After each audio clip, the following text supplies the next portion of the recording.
Welcome guys on the Alpha Learners Day. This is the fifth version of it, and previous four versions over the 2 years have been quite successful in terms of identifying the companies. Of course, returns wise, not everybody can invest into every other company and make a return. So it's just a lead. Basically, you get 18 to 20 businesses in a single ALD. Maybe you will identify one or two which will suit your risk profile. From that angle I'm talking, it's pretty successful. And another part which made it successful is bringing the confidence to the people, basically. And that's what our whole mission is. Investing is a mostly lonely journey for a lot of people, actually. They struggle, okay, what to do, what not to do, and should I take this road? Should I just go for the trading?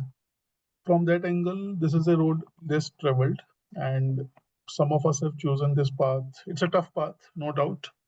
And that's what the origin of this day was, to support every one of us in their journey and make them more confident.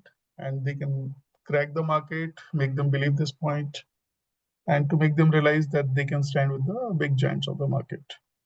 So just like now, I was talking about Avantel, right? I have shared Avantel with big people also in the market. None of them have bought, and it has given 15x from that point. Imagine the kind of confidence I would have got that many big people rejected this idea, and then still I hold on and still I kept on buying over the years. It's been almost 4 years into that, and returns have been pretty impressive from that angle. And I've just increased my allocations over the years, not even decreased a single point. And that's what I think, if we can do that consistently every year, one or two stocks, the journey becomes much more wealthier. And that's what the idea of Alpha Learners Day. Over the last few Alpha Learners Day, we definitely have found some good companies and taken care of it. So what is the format? We have generally 30 minutes this time, 5 minutes for spillover. And this is what I think I'm trying to figure out, that if we are not able to put our points across to the other people in 30 minutes with a simple thought process, I think we are making it over complex. So that's what I tried to pull it back to 30 minutes, and let's see how it goes from that angle. Presentation wise, we start with Pankaj, covering an equipment and healthcare company, then Cheetal on the FMCG part, Manojit on auto ancillary. Possibly we'll get 10 minutes or 15 minutes break, depending upon how participants utilize the time. And then followed up with Mithun on aerospace defense company. His picks have been amazing in the last 2-3 ALD sessions. Suresh, a new presenter, textiles, and then Vishal, again a new presenter, water management. Manojit is a well-known Twitter handle. So let's hope we will have an amazing session today. So by the time we start this time, I'm bringing the audience poll right away. Now, what could be the audience poll? Till last time, we are discussing about companies which we are discussing, and the quiz is coming from those companies itself. Now, when we are doing it the start of the ALD, the format is bit changed so that you all learn also as well. So what you need to do, it's a audience time, fastest fingers, some 250 rupees vouchers kind of a stuff in terms of voucher gifts or books. We'll see that.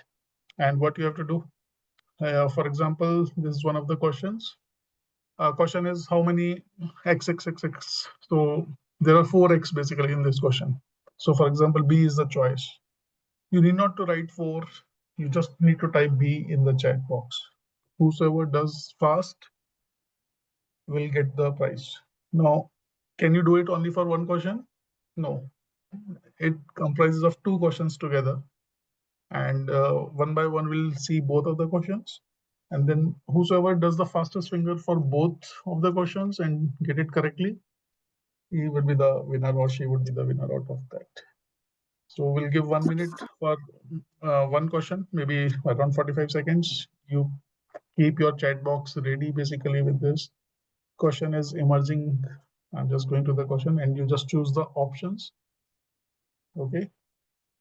I hope all are ready. We are 58 people at this time. A mutual fund scheme promises 25% guaranteed returns over next 3 years. What should I do? I should invest, ignore, do due diligence, or ask a friend.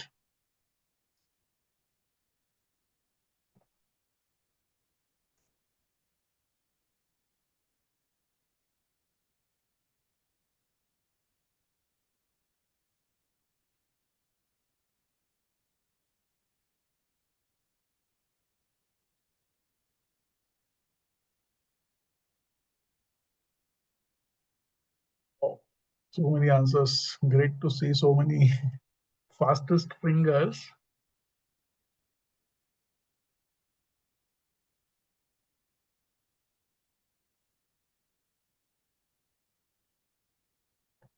Okay, so we have enough answers. So let me put a stop so you can stop typing. If you're still typing, I will just put a stop. Stop answering for this question. I think we have enough answers. So fastest fingers have been done.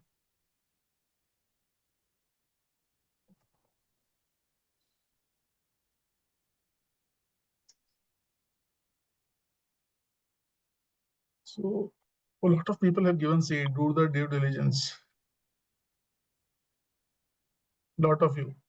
But what is the right answer? I think the right answer and the fastest, the first one itself, just breathe. Ignore. Why we should ignore?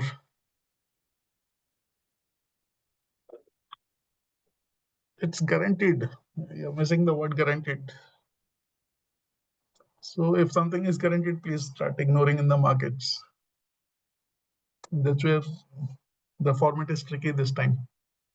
Lot of you put have due diligence. Yes, possibly, but the first step, I think I should ignore it itself. It's a habit basically. The moment you make this habit, you will take the decisions better. So just with you have got it right, but be ready for the next question itself. And I think Yogesh also have put it correctly. Suresh has also put it, but after the time has passed, Jaya Hashita, Pramod, possibly. Yep. So we'll go to the next question. Don't put all of your eggs in one basket, which is the trait.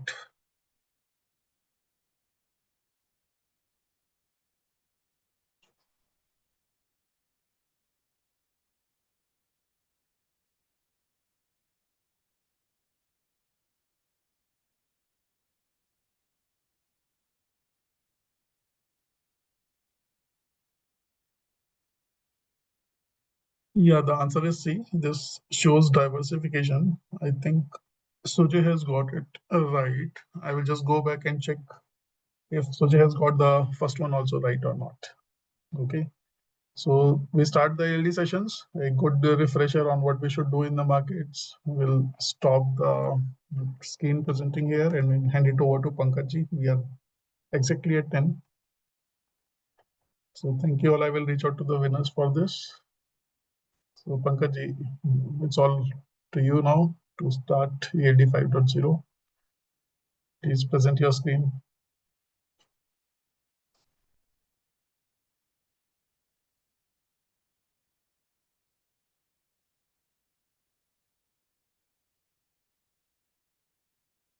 Yes, it's visible. Can you able to see the screen? Yes. Okay, for full screen. Yes, we are able to see. You can go to the first slide itself possibly. If you, Okay. Yeah. Yeah. Go Good on, go on. morning, and thank you, Puneet ji, for giving this opportunity to present consecutively in ALD5. The company which I'm going to present today, this is basically a company called OSEL Devices Limited. It's basically the manufacturer of the electronic equipments, a technology disturber transforming LED displays and hearing solution in India and outside of India. This is basically company listed on NSE SME platform.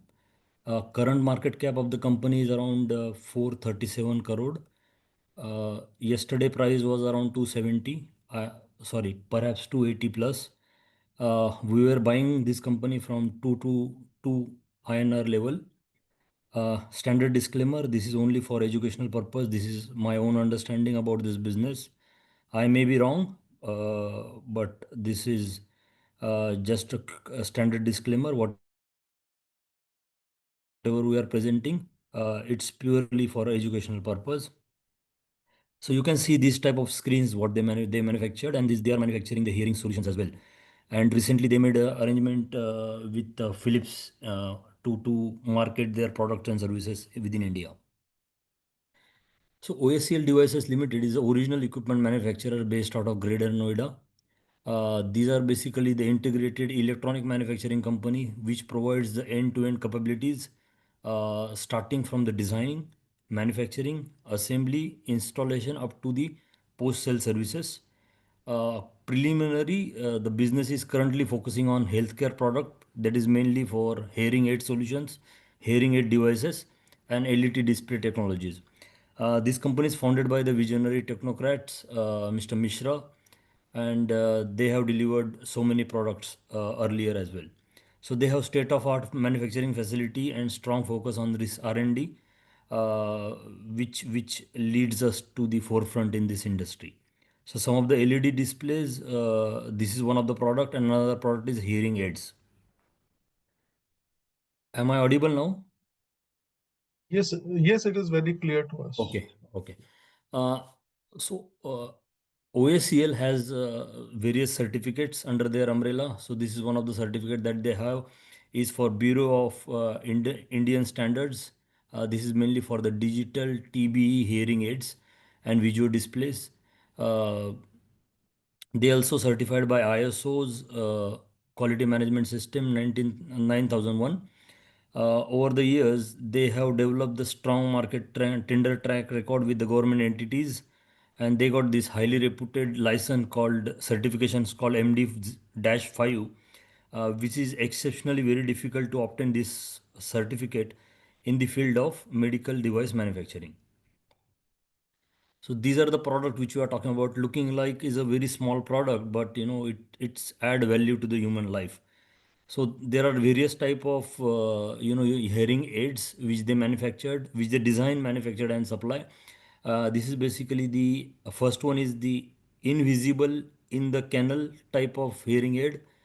Another one is CIC, completely in the canal, in the ear, receiver in the canal, as well as the behind the ear. So these are the various type of everything has their own advantages and disadvantages, as well as the cost benefit as well. Okay, this is another product of the company called LED Display. So they offer the comprehensive range of LED display screen designed for a captive audience, enhance the visibility and deliver the stunning visual experience in any sort of environment, either it will be indoor, outdoor, or harsh environment. Okay, they also provide the cutting edge technologies and build the highest standard of quality, durability, and performance. So various type of display like indoor, outdoor, flexible LED screen, and transparent LED screen. I will show you some of the the pictorial views like how it look like, and you might have seen it when you are traveling or when you are in the mall or outside of the mall. Whenever you go to any advertisement uh, display. So these are the indoor LED solution, outdoor LED solution, rental LED. Some of the screens what they manufacture is a transparent LED. Also, they provide the LEDs for the video wall solution. Some of the display solution across various applications. You might have seen it in retail industries, hospitality industries, broadcasting, banking, hospitals, entertainments, some of the educational institute, government institutes, advertisements, hotel and restaurant, some of the religious places like ISKCON, or whenever you go to any mosque, any particular gurudwara, you might have seen it. This is some of the pictures inside the mall, outside of the mall, some of the banks inside the mall, how they are displaying. So this is the most advanced way of promoting your product and services to the market. Some of the advertisement displays as well as the control rooms. So they manufacture these big sizes of the brim. It will be a customized one as per the client requirement. Some of the mall display will be like this. Most of the developed countries having lot of these type of displays inside outside of the big premises. Some of the airports you might have seen this digital display promoting their product and services. Okay, in terms of LED display, they are not only designing, but it's covering the complete supply chain and the service advantages. So they design, manufactured. They procure all the raw material required for this LED displays. They do the proper quality controlling. Once the product is ready, they also provide the installation services for their customers, and they provide these services within a very shortest period of time, like 10 days. Other companies, what they do, they subcontract this piece to outside, and it requires 30 to 45 days for other companies, but this company can deliver in 7 to 10 days of time. They provide the warranties, also the annual maintenance contract and on-site support as and when required to the customer. So typical advantages of this LED solution, like what are the key feature of OSEL LED display solution is advanced display technologies, what they are using, high refresh rate, superior contrast ratio, scalability, smart diagnosis will be there, like real-time monitoring of the screen, maintenance alert. If anything is there, then they can diagnose this. Then ensuring the optimum performance as well as the reducing the risk of unexpected downtimes of that display. Eco-friendly material, what they are using to manufacture these LEDs. Comprehensive warranty coverage and dedicated technical support team to ensure the peace of mind and reliability for all the customers. They provide energy efficient LED screens for lower power consumptions without compromising any performance. Again, the product which they are manufacturing, which is capable to withstand the various harsh environment, and the reliability is there. So why the digital screenage is now getting more popular in retail industries and various industries, like increase the customer footfall, increase the sale, enhance the brand value, reduce the recurring cost, and increase the overall customer experience. And basically, nobody is interested to read the leaflet, or to go to actually on the site. If they see any digital signage outside of the mall, or let's say on the road, people get more attracted towards that particular product and services. So some of the LED installation by OSCL earlier, they installed this in PVR cinemas, Lulumor in India and outside of India. This is basically the Akashvani Bhavan, uh, NBCC, HRDA, IITs, NALCO, they have the installation. Some of their installation in Adidas and Rados and all these retail reputed giants. One of the update, like this is a strategic development update dated 21st of January 2025. Like they entered into the strategic cooperation agreement with TPV Audio and Visual Technologies to manufacture and distribute the mobile phone, preliminary the feature phone and then smartphone, tablets, both Android as well as Windows and other items under the brand of Philips within India. So they are the brand owner of Philips in India. And India is the second largest mobile phone manufacturer as well as consumption market in whole world. So what is this strategic development all about? Right, this is an exclusive Philip brand license which they got it. So OSCL secured this exclusive license for launch, design, manufacture, market, and distribute Philip branded mobile phones, tablets, and IT products in India. As they progress, they may think of going outside of India as well, in the Africa country or Middle East countries. So in a summary, they are the brand owners of Philips for the above said categories in India. The operational structure is that OSCL will manage the manufacturing, marketing, sales, and distributions. Philips will control the quality and design approvals, as well as the procurement license for the key components. Uh, Market entry, the plan is to go first with the feature phone, which is easy to penetrate in the market, and then by the end of this year, they have planned to launch the smartphones in India. So currently, as I discussed, license is exclusive for India. Going forward, there could be a potential to export this to Africa and Middle East countries. These are the this is the commercial operation of Philips Mobile is already commenced, dated 27th of March. So this is the notification which they release. This is for the hearing aids. So they made a MOU with Earcard Private Limited to market the hearing solution or hearing aids for B2C market. So currently what they are doing is for B2B, but now they are focusing on B2C as well, which certainly impacts, boost their presence in the market and impact on their bottom line.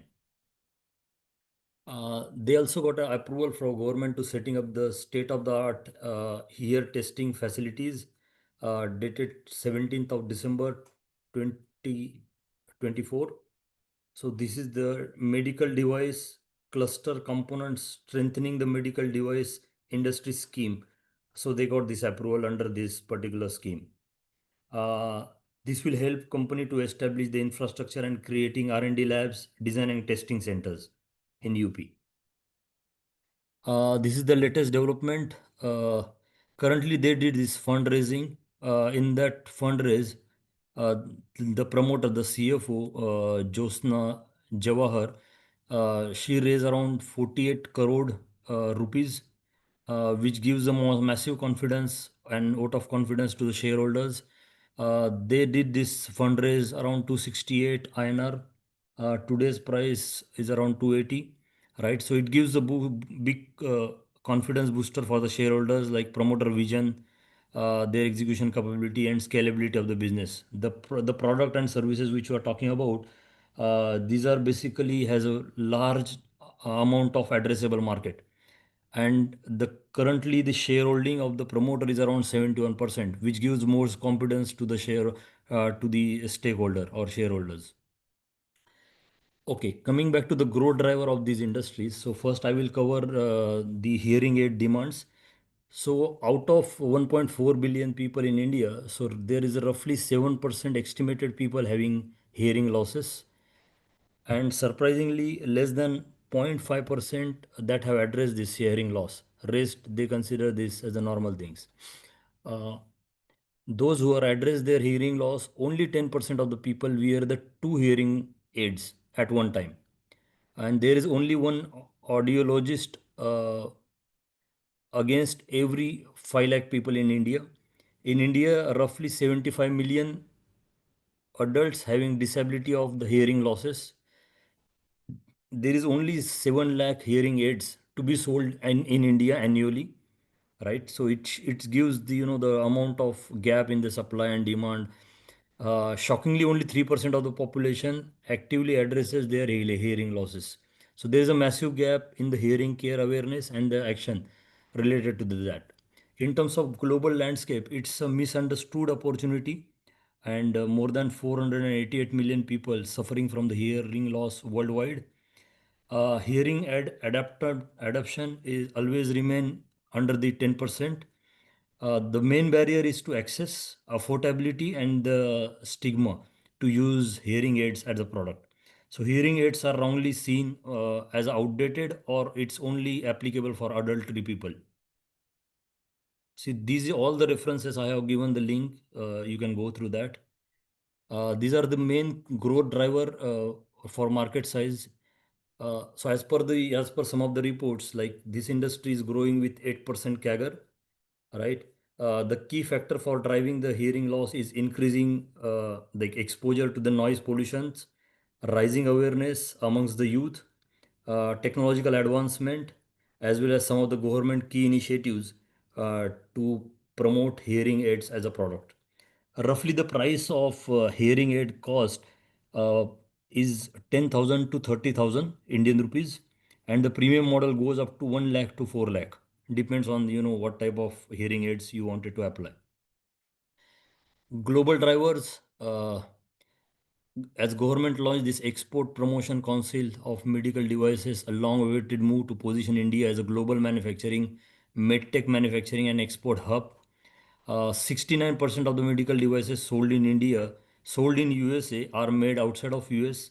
India export roughly 3.7 billion worth of medical devices, which is growing 14% annually.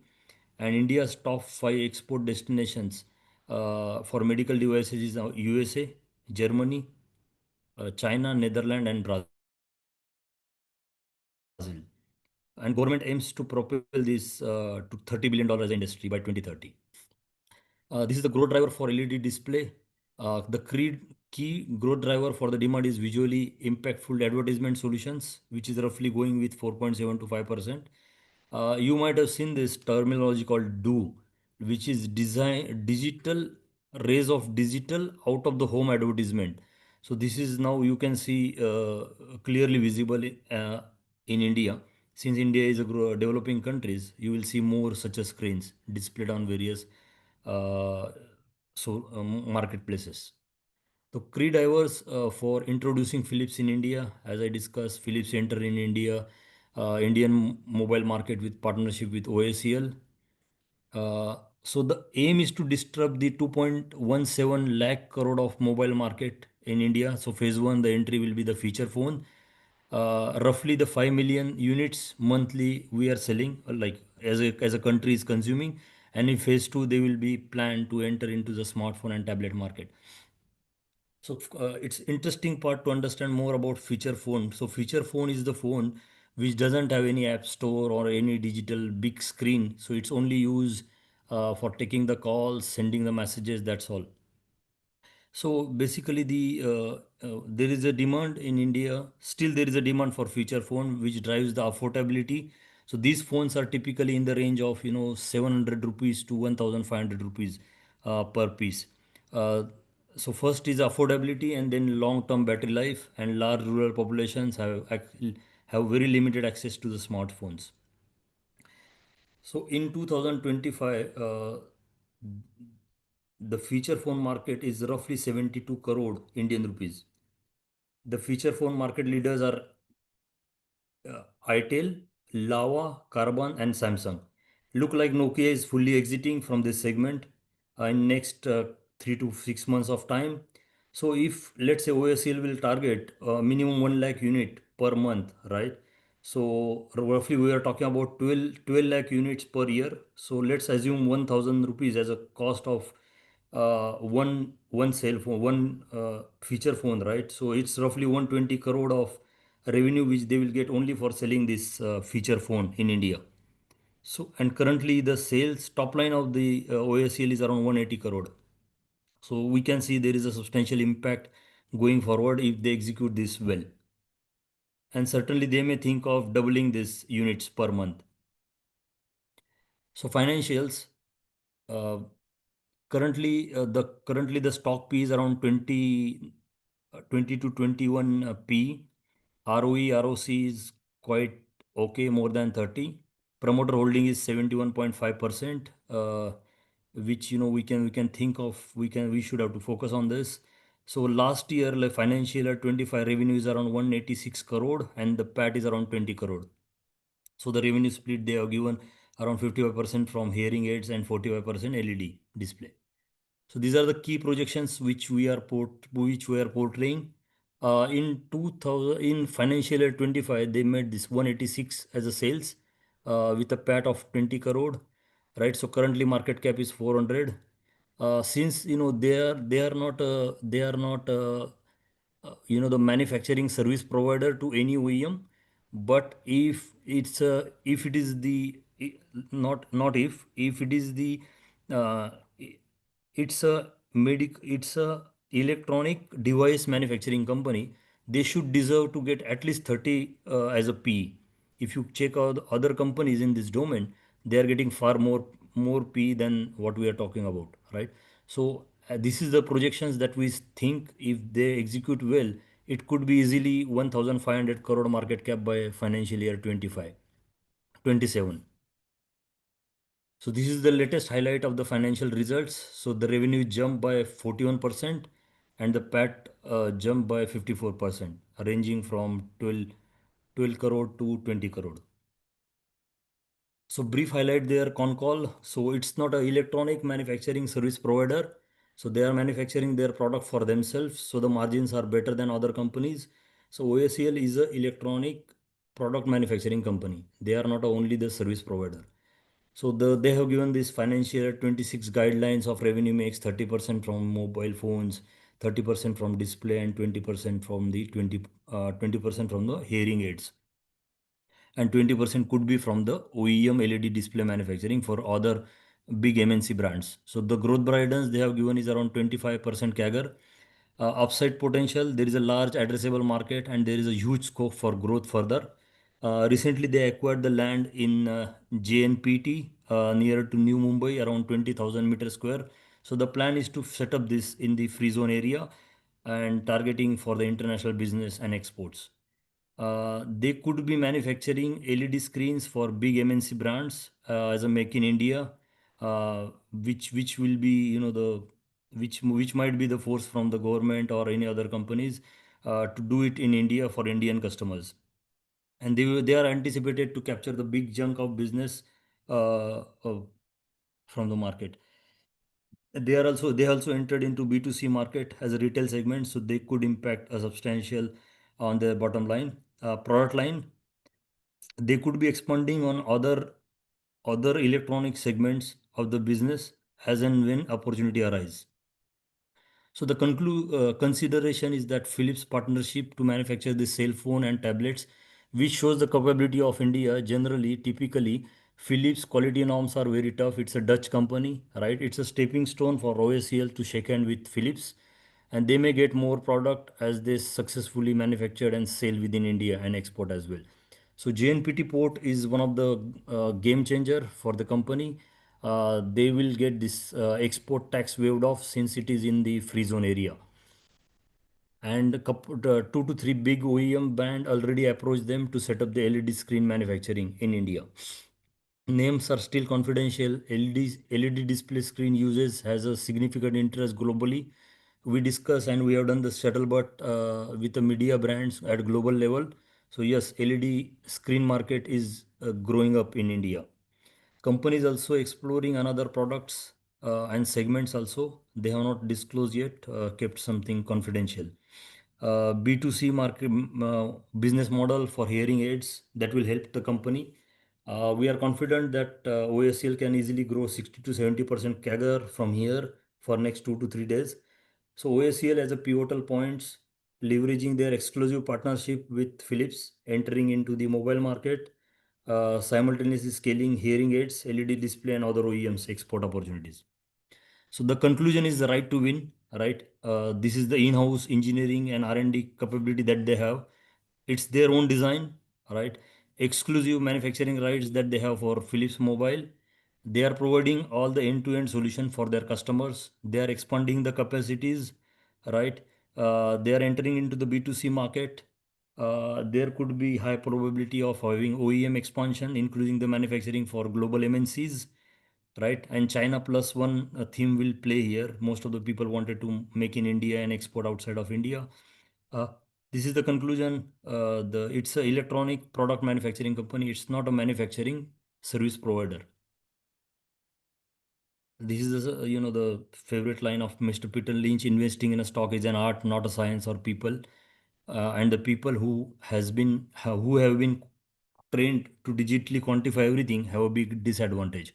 So we can see this could be a potential growth prospect for this company. So if you have any questions, please feel free to ask me. Great, Pankaj. So wonderful. Very simple presentation and to the point.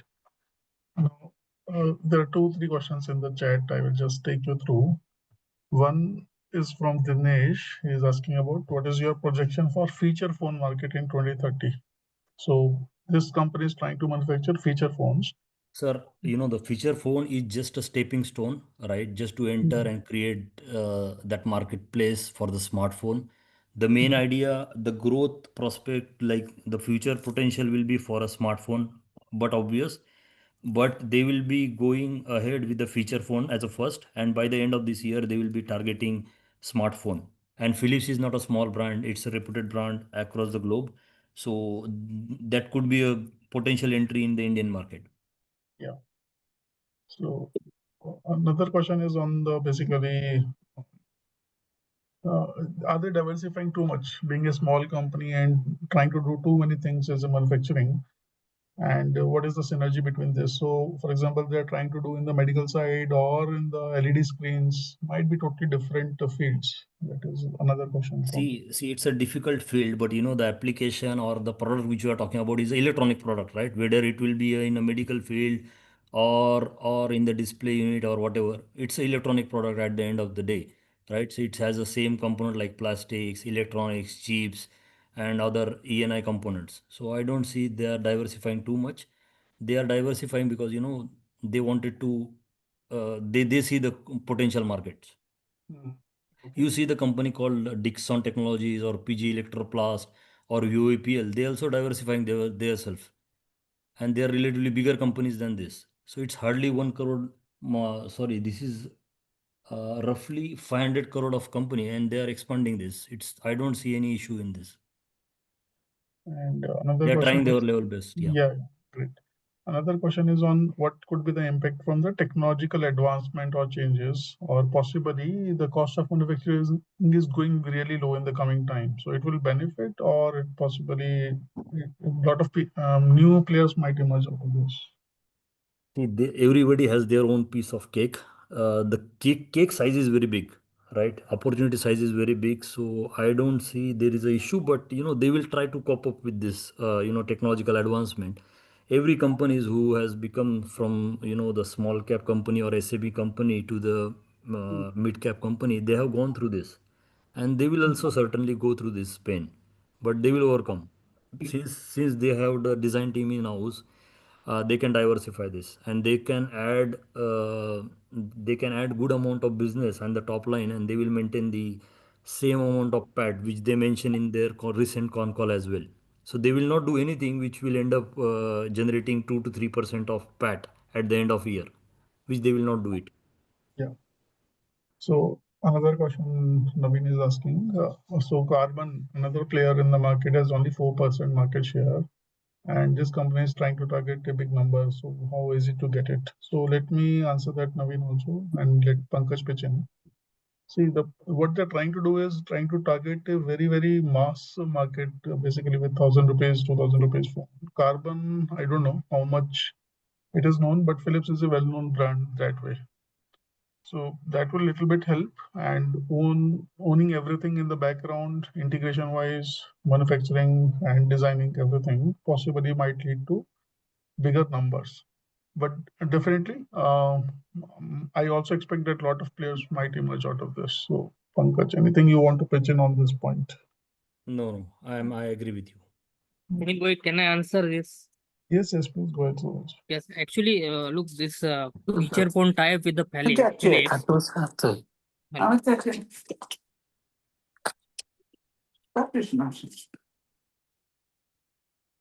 hello, Puneet. Yeah, Yes, please go ahead. yes. Actually, this feature phone tie-up with the Philips, it is just a entry point with this big giant like Philips. With this feature phone, they are entering into smartphone manufacturing for Philips. Some IT equipments, then tab of the Philips. They will eventually get lot of electronics products like washing machine, fridges, and all in the future. So it is just a stepping stone. We should not consider the revenue of feature phone only here. Yeah. Guys, sorry, Punitji, can I make a point? I earlier raised the Please. point, but No, I was I not was given coming an to you only opportunity. now. I'm Yeah, please go ahead. highly skeptical of this Philips tie-up, having worked with Philips for 22 years now, 23 almost, and there are two other colleagues from Philips on this line. None of these products which are mentioned, phones or tablets or even TVs, have any association with Philips. All these have been sold off 15, 20 years ago, and it's all being made. And the technology is done by a Chinese Taiwanese company called TPV. Yes. I was part of the team which launched mobile phones in India in the early part of 2000. It was a massive flop because it couldn't just compete against the big named branded phones in the market. Those days it was only feature phones. Smartphones had not even been launched. And during the peak of feature phones, they could not establish any credibility for themselves as a brand because the brand is not associated with those categories. Also, you mentioned washing machines and other things. Those categories Philips doesn't even have or had probably 40 years ago. So, on these lines, which Philips has no association with today, consumer electronics, even their domestic appliances like irons and everything have been sold off to a Chinese joint venture, and they are now branded under Versuni. Lighting, which I am a part of, is called Signify.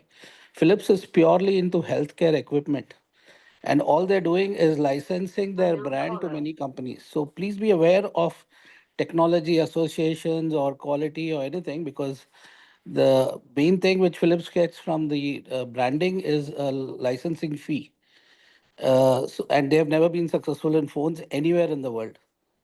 So this numbers which you're projecting, I'm highly skeptical of. It's my comment. Now you may choose to take it with a pinch of salt, but I don't think this numbers which you're talking about, 120 crores, etc., it'll be anywhere near that based on my experience.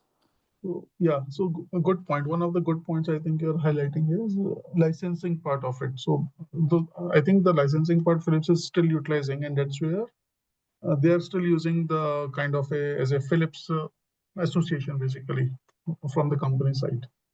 Nothing wrong in that, because licensing part they are using the brand name. But in the background, as you told, the competition and the brand name and the kind of market will they capture. I think that's where I think Pankaj is trying to present. So yeah, that's fine. It's a good counter thing. So the Basically. brand never got associated with the categories, especially phones. Yeah. Punit Yeah, bhai, Timirji. Punit bhai, I would like to hear comment of Mr. Timir, who is associated with Yeah, this yeah, Chinese Timirji. company. Yeah, Timirji, please go ahead. I think let me comment actually. I visited their premises actually. I also met the owner. Their core objective of growth is actually digital screen. And the smartphone, or the, sorry, not smartphone, the feature phone, they will target to have 10,000 pieces imported from China. If it works, they will continue, otherwise they will stop. But their core target actually is digital screen, which they think will grow much bigger. And the previous comment was basically the market is saturated. But I think digital screen is something you get revenue out of how many days it's operating properly. Because if the quality is poor, you don't get revenue out of the screen actually. So if quality is there, then you can earn much more money. So I would, as I met the owner of this company, okay, during the India visit, official visit. I think if digital screen clicks, this is going to be way bigger. But I don't think smartphone is their core, let's say, target business which they're targeting to grow. Just to add on, because I know the company and owner during my last visit. Okay. Fully Yeah. agree, Timir bhai. Okay, great. Yeah, so we'll stop it here. Further questions we'll put in the chat. You know, as I said, you know, this is my limited knowledge and understanding about the product and, you know, the offering which they wanted to enter. Let's see how it goes from here. Yep. Yeah. Okay, thank you, Pankaj, and thanks, Namir and Chandraji, for their insights, basically, with your previous history and experiences By into the way, this. Timir also works in Philips with me, so he Yeah, also knows. so then we'll move to the next participant. Other questions, I think, Pankaj, you can answer in the chat, basically. No problem. Some of Thank the you. questions possibly I will not be able to take in the interest of time. So we'll move to the next participant. Thanks once again for the presentation. So Sheetalji, you can go ahead. Yeah.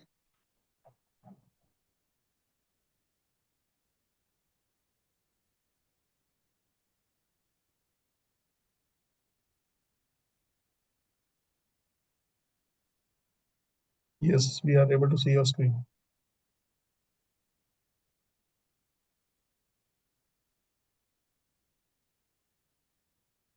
Okay, good morning, one and all. Thank you so much for your time today. What we're trying to do here is, this is my third stint at ALD, and thanks Later to meet all you audience. You already seen? Sorry, Pankaj, you have to go on mute. Yep, go ahead, Sheetalji. Thank you so much for providing this opportunity.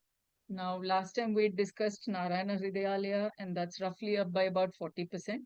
Hope this time also some similar thing we do for this talk will be able to give you a value-added addition.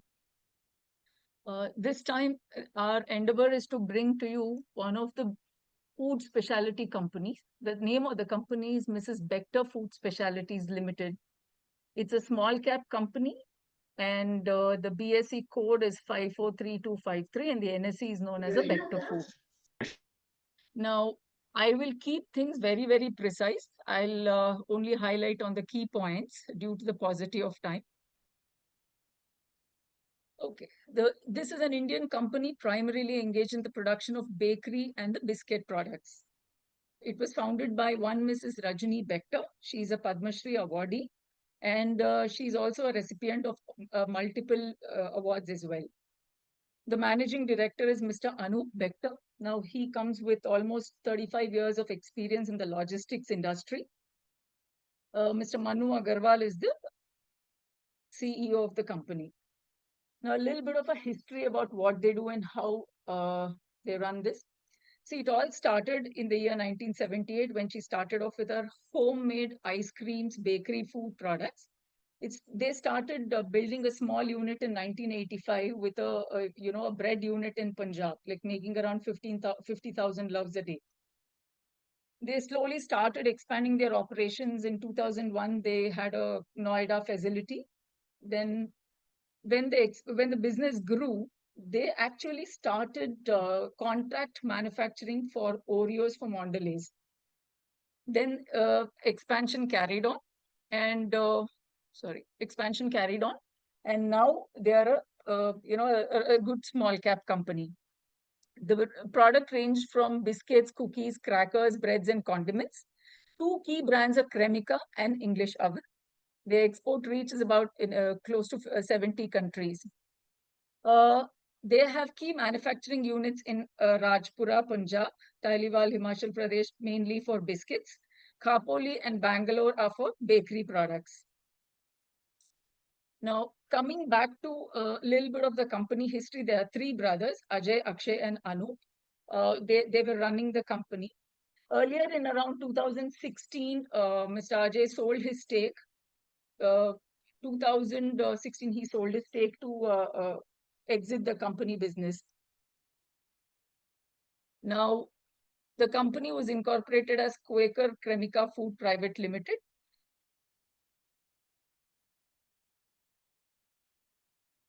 Now, coming back to the biscuit segment overview, if you look at it, they are the leading player in premium and mid-premium business segments.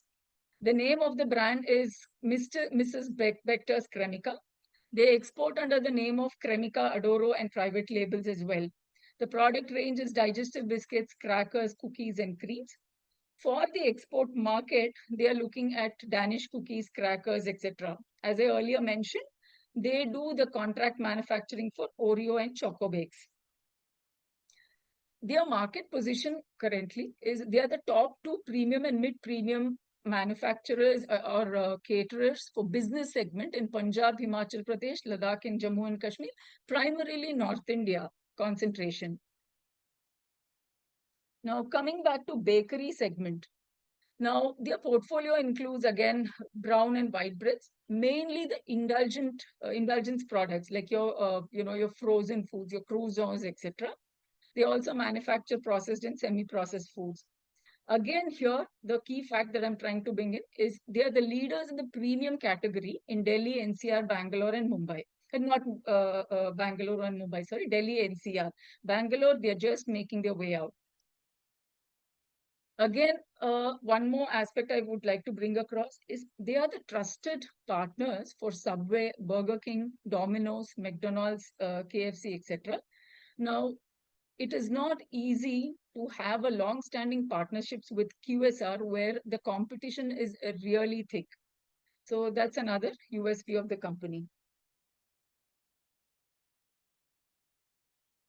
Now, product-wise and location-wise breakup. Mainly for the company, two key aspects. One is the biscuits and the bakery. Biscuits forms 62.6% of their market. Bakery roughly forms around 35%. And the other things is around 1.8.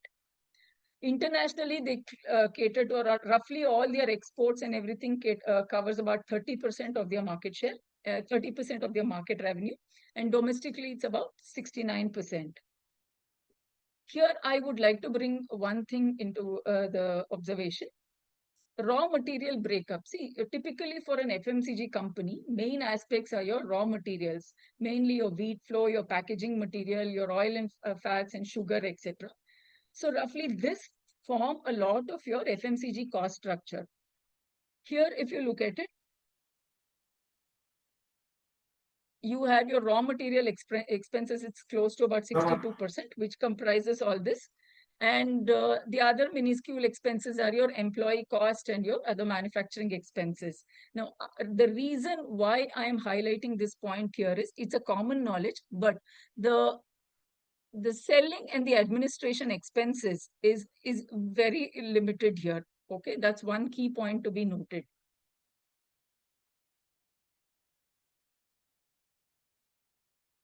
Now, coming back to the industry, see, there are macroeconomic factors which are impacting all of us know. Currently, our GDP growth is standing close to about 6.5%.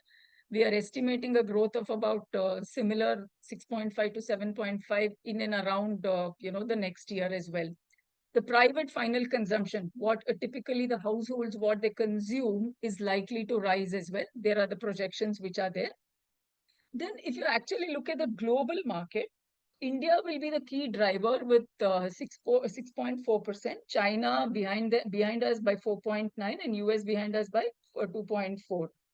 There is a global inflation, the rate of global inflation is actually declining. So what is the result of this? What are we looking at? So the key thing is you are having an increased disposable income, you have more spending power, and this is what is required for FMCG revenue augment. And a lot of people are moving towards the health-focused food. So there is a huge demand for health-centric FMCG products. That's the key takeaway.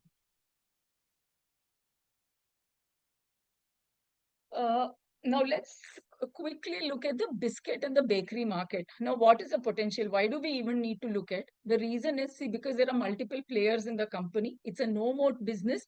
So why are we even looking at this? Now, there is a huge growth prospect in this particular industry.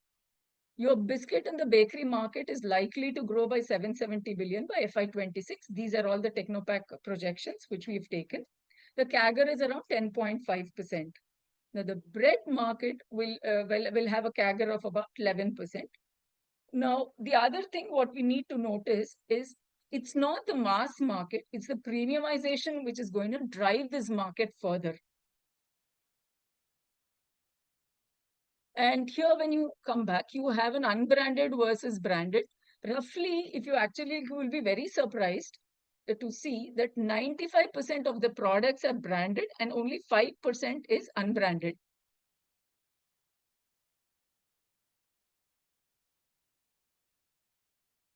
Now, coming back to this, see, in India, though we have huge consumption, we still lag behind other countries in terms of per capita consumption. If you actually look at it, it's just 1.75 kgs as per the data.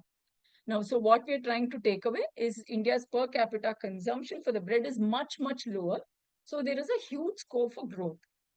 Now, when you come back to the city-wise splits, like, which part of Indian territory will have huge growth numbers, 31% is currently Delhi and NCR and Mumbai, 30% will be the other 22 cities, and 39% will be the rest of India. Now, the market share. Now, if you look at this, the third picture here, we see a huge growth for biscuit market. Now, the mass sector, mass biscuits like your glucose biscuits, etc., form 75% of the market share. Premium is only 28%. And so the premium is likely to grow by around 16%. So that's a huge growth which is predicted.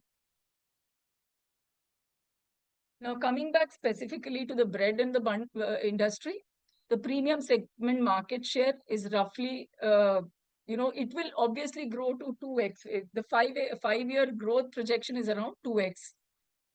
Then coming back to QSR, the quick chain restaurants like your McDonald's, your Fasos, etc., they are expected to grow by around 23% CAGR. Now, when we are talking about an FMCG industry, a 23% CAGR is a huge, huge opportunity for someone who can bank on this.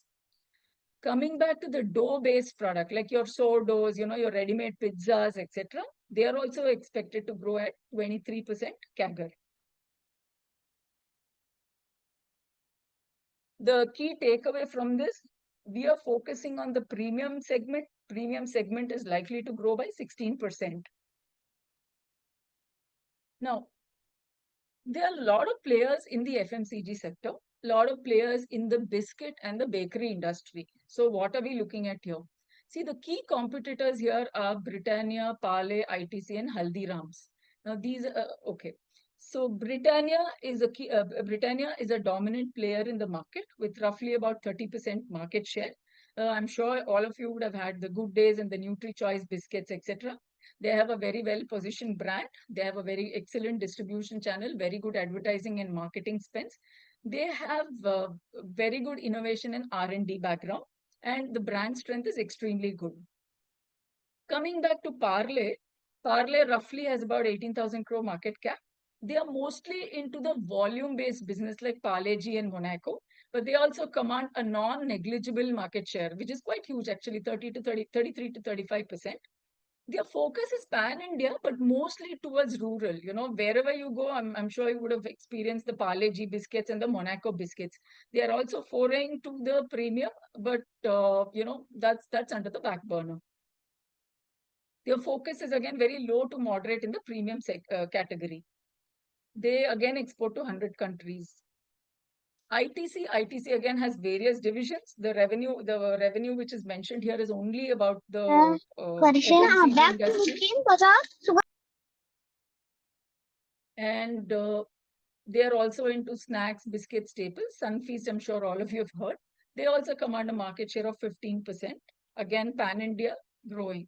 Now, Haldiram's. Now, why did I even mention that? I'm sure all of you would have had bhujiyas and things like that. But they're also into namkeens and cookies, they're also into cookies, which are slowly foraying into the biscuits market, so we cannot ignore that competition as well. Apart from this, then you have, companies like Priya Gold, you have Unibic, which is a Bangalore-based, Priya Gold, which is again a Ludhiana-based. Then you have Anmol Biscuits, which is a West Bengal-based. These are all very regional, strong players in the market who have their own brand strengths.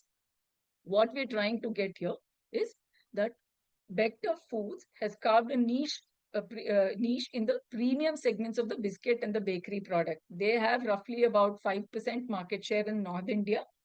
They have very strong holds in North India, institutional sales. So institutional sales, it's not very easy to, first of all, get the contracts, and it's very tough to maintain the quality standards. And it is equally tough to, carry forward a long-standing relationship. Most of these companies, if you actually look at, they are in the growth, they are in the maturity phase of the thing, which means they have a stabilized revenue, they have a brand recognition, and they have a very well-defined finance background to mitigate any forthcomings. Whereas Bector Foods is currently in the growth phase. Now, what do we mean by growth phase? They have, their revenue growth has to be strong. They'll be expanding into new markets. They have to constantly look at innovating. Quickly coming to what are their strengths and weaknesses. They have strong dual brand presence, which is Cremica and biscuits, and English Oven and bakery. They also export their business to 70 plus countries, which is a huge feat in itself, because not many people are able to do that if you are not an established player. Again, they supply to QSRs like McDonald's, KFC, Burger King, etc. They have a huge scalable growth in manufacturing, and they have huge manufacturing and distribution capabilities, which I'll come to it later. Now, what is your weakness? Primarily, they have a very limited presence in South and West. I don't think many people would have actually, heard about them until and unless they've really gone to a store, had their product, etc. And they have a very low marketing spend compared to all their competitors. For example, Britannia and ITC roughly has about 10 to 15% of their revenue on the advertising and marketing spends. So is ITC. But their marketing spend is closely around 3.5 to 4.5%. So that is another area where they need to focus. Their product range is also quite narrower compared to all the other FMCG chains, because see, they are extremely focusing only on the biscuit and bakery, whereas the other FMCG players also have other product divisions as well. Then Coming back to threats, see, one of the key threats what we can look at is, external tariff issues. Recently, obviously all of us are aware that, Mr. Trump introduced 26% tariffs on all the export orders. So that will definitely hit them, in their margins. Then there is a raw material inflation. So main products are basically your wheat, your sugar, your palm oil. Wheat again has gone up by around 150 rupees per ton. So obviously, there'll be a cost escalation there. Palm oil has come down by around roughly 10 to 20%, but it's not significant enough that you can pass on the benefits to the consumers. So raw material is one place where they again, have to beat out the inflationary pressures. What are the opportunities? The market is quite huge. There is a huge surge in the health conscious and premium food segment. For example, ITC has come up with ragi cookies. It's doing pretty well. Why? Because, they've identified the market because they're people who are health conscious. Then there is a huge cloud kitchen and QSR infra, which I've already explained to you. QSR roughly forms about 11 to 12% of Bector Foods market share.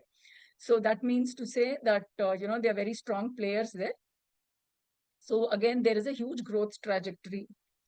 Again, expansion potential in tier 2 and tier 3 cities.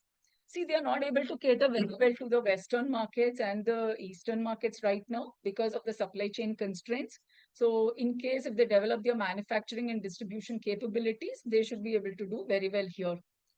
Quick commerce and e-commerce fast catching up today. All of us know, we are bored. We just go to Swiggy, Instabites, order what we want. That's quick commerce. E-commerce are all your, your online retail chains. So this is fast catching up today. I don't think most of us would really want to go to a showroom and buy something. If opportunity persists, we just order over. So that's where the huge opportunity is there. Now, coming back to how they've done. This is the data as on the 2nd June. The market cap is roughly about 9,000 crores. And they have a 49%, the promoters hold 49%, and FIIs and DIs around 16 and 19% respectively. Recently, in September 24, they did a QIP. The QIP price was around 1550. The floor price, they got it at a 1.77% discount. Total funds were raised about 400 crores and they used it for expansion. If you actually notice in the screen that their debt is only about 184 crores. The debt to equity is 0.16. Industry P is like around 62. EV by EBITDA is 32. PEG ratio again is slightly on the higher side, which is 1.74. If you notice, the profit variation and the return on equity has been quite healthy. The profit is around, the profit growth is around 36% and the ROE is around 15%. How have they done last year? See, the last year, the results have not been all that great. The reason being because of huge cost, inflationary pressures, and also there was a export issue, your Red Sea issue, and where the logistics are getting delayed. Plus, also you will have to look. You're trying to expand, so obviously, for you it will take time to expand to new markets. So the revenue and the profit they have seen a muted growth because of this. Not only them, even other companies like Britannia and ITC as well. So the revenue is roughly around, they've grown on 15% year on year. Your gross profit is around 14%. If you actually see their EBITDA is 3.7 and PAT is 2.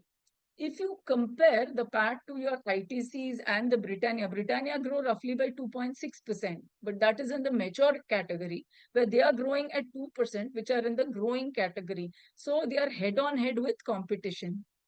But they've had a healthy growth in the segmental growth where biscuits grew by 26% and bakery by 40%. What are we trying to get here? The reason is you have a huge growth prospect in the biscuits category. You have a huge growth prospect in the bakery category.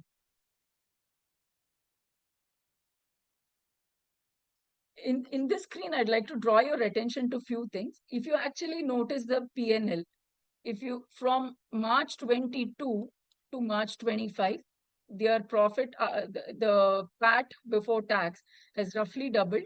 And same with your net profit as well. It's almost 3 times. Then when you come to balance sheet, they have a huge, very good assets. Again, your asset base has completely doubled. Your cash flow, this currently in March 2005, like this year, they are net cash flow positive. That's a very good sign as well. But one area of concern.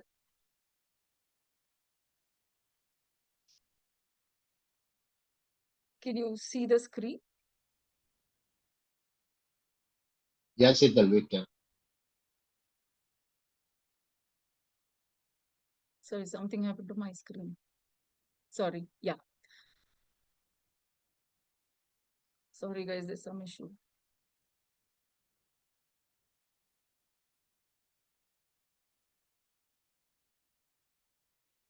Yeah. So when you come to, sorry for the glitch there. Okay. So when you come to ratios, their debtor days have come down quite a bit, but the inventory days have gone. Now, when we try to understand from the management as to why was this, there was some finished goods inventory which was there for the last year. This is kind of getting neutralized. So that should be taken care of in the current quarter. Their days payable also has reduced. Cash conversion cycle roughly is on the higher side this year, but that should be stabilized in the forthcoming years as well. If you see their ROE is also, ROCE is also slightly dipped. This is because of all your inflationary pressures and other cost factors which they are trying to address. Now, how have they fared compared to the other key companies? For example, here I'd like to draw your attention here. Their sales growth has been 23.6% and their profit growth has been around 36%. Whereas if you look at ITC, Nestle, Britannia, etc., their sales growth has been roughly 7.5, 11, and 8.3, and the profit growth has been 9, 10, and 13. So this is where Mrs. Bector's has a huge opportunity. Again, but they still need to improve on the ROE and the ROC, which will happen because see, we are comparing a growing industry to an already grown company. So that's where there will be a small lag. Now coming back to, so we have spoken about how they've done. Now we will look at what they're exactly doing to address these aspects. Now, they're having a 4-pronged strategy. One is capex and growth plans. Capex I already mentioned. In September 24, they raised about 400 crores. They have invested in the Kapoli bakery unit, which I'll come back to you. Now, in Rajpura unit, they've actually commissioned 2 more biscuit lines, which is operational in the first half of 24-25. The Madhya Pradesh unit, the company just completed the construction and it was recently commissioned in May 25. That has got a capacity of about 21,000 metric tons. What will this do? It will help them to cater to your southern and the western markets easily. It is also close to all the ports, so you're taking care of the logistics issue as well. So you can cater to even the bakery products, which have a very shorter shelf life. So that's the key takeaway. Now, in the bakery business, they have the company is initiating production at a new bakery unit in Calcutta. Now, they are foraying to Calcutta market most probably sometime in the second half of 25-26. The Kapoli branch in Maharashtra, the unit was already there, but they are revamping it to increase the output. So that should be operational sometime again, the second half of FY26. So what they're trying to do, they are expanding their pan-India footprint for the English oven brand. Why Kapoli? Because see, in and around Mumbai, if you actually look at, there are around 15 to 20 cities who have got very good growth aspects, but they are not able to cater to them due to supply constraints. So that being the case, this opportunity will help them to cater to all these markets. Current capacity utilization. So when the business is at peak, roughly usually it happens around the second quarter of every year. The business usually will be at peak because of your Christmas and your other festivities coming up. During the peak, they'll have around 93% of the utility, and on an average, all the units, they have 84% occupancy. And same with bakery. During the peak season, 80%. And, during the average season, it is around 73. Their current capacity is around 148 metric tons in biscuits, and bakery is around 94,984. They have planned the additional capacity, which I mentioned, 21,000 metric tons in the Dar, Madhya Pradesh, which is currently operational. So totally, they will the additional planned around 38,760, and bakery will be around 24,741. Totally, they'll have the 1,87,000 biscuits metric tons, and bakery will be around 1,19,000.